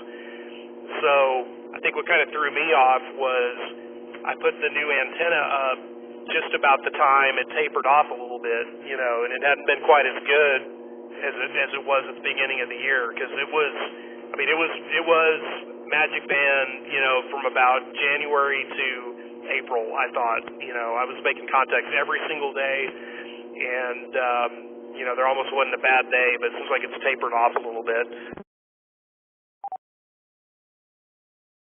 Yeah, I think that's a challenge for new hams is on HF especially, is you really don't know whether it's a band situation or an equipment situation or operator error or what. So it's kind of difficult to decide when you're new. All right, great. Well, thanks for the info. I mean, I really appreciate the help. Anybody have anything for Jason tonight?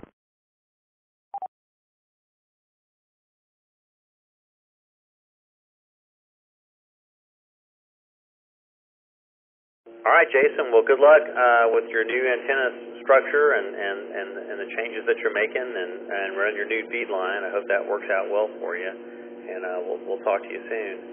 Did by any chance we get Justin back? AI5OS.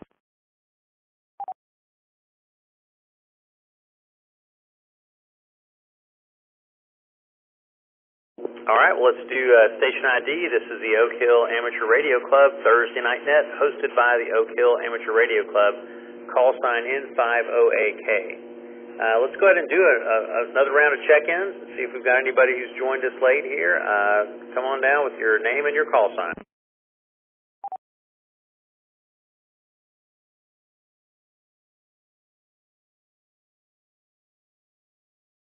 Somebody must know that it's my bedtime.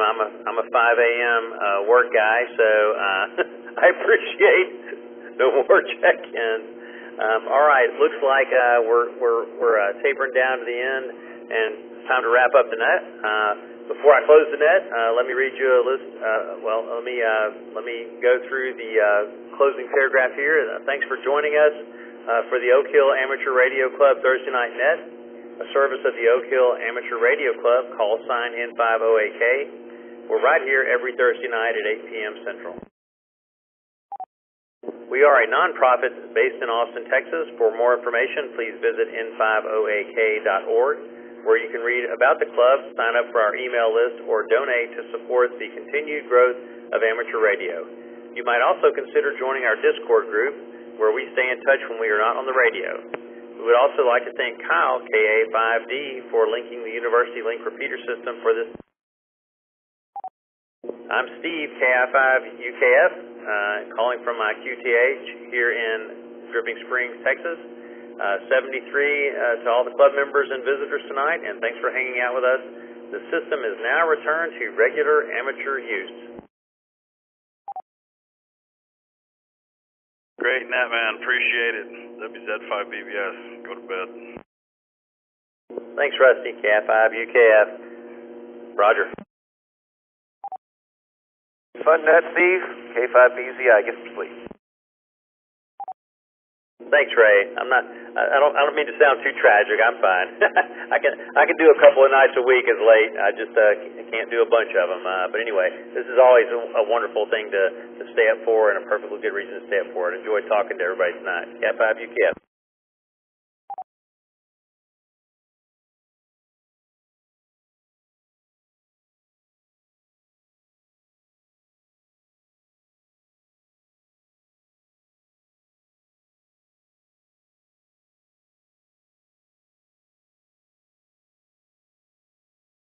Hey, Rusty, did we have to pay for that space out at McKinney Falls when we did the pot lunch that day?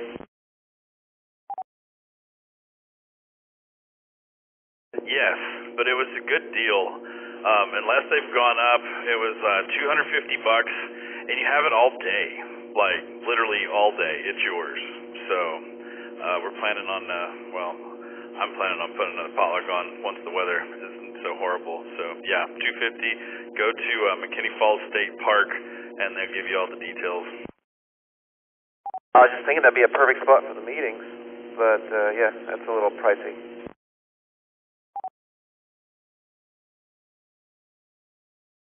Yeah, $250 a day. It would be a great spot for the meeting, though, for sure.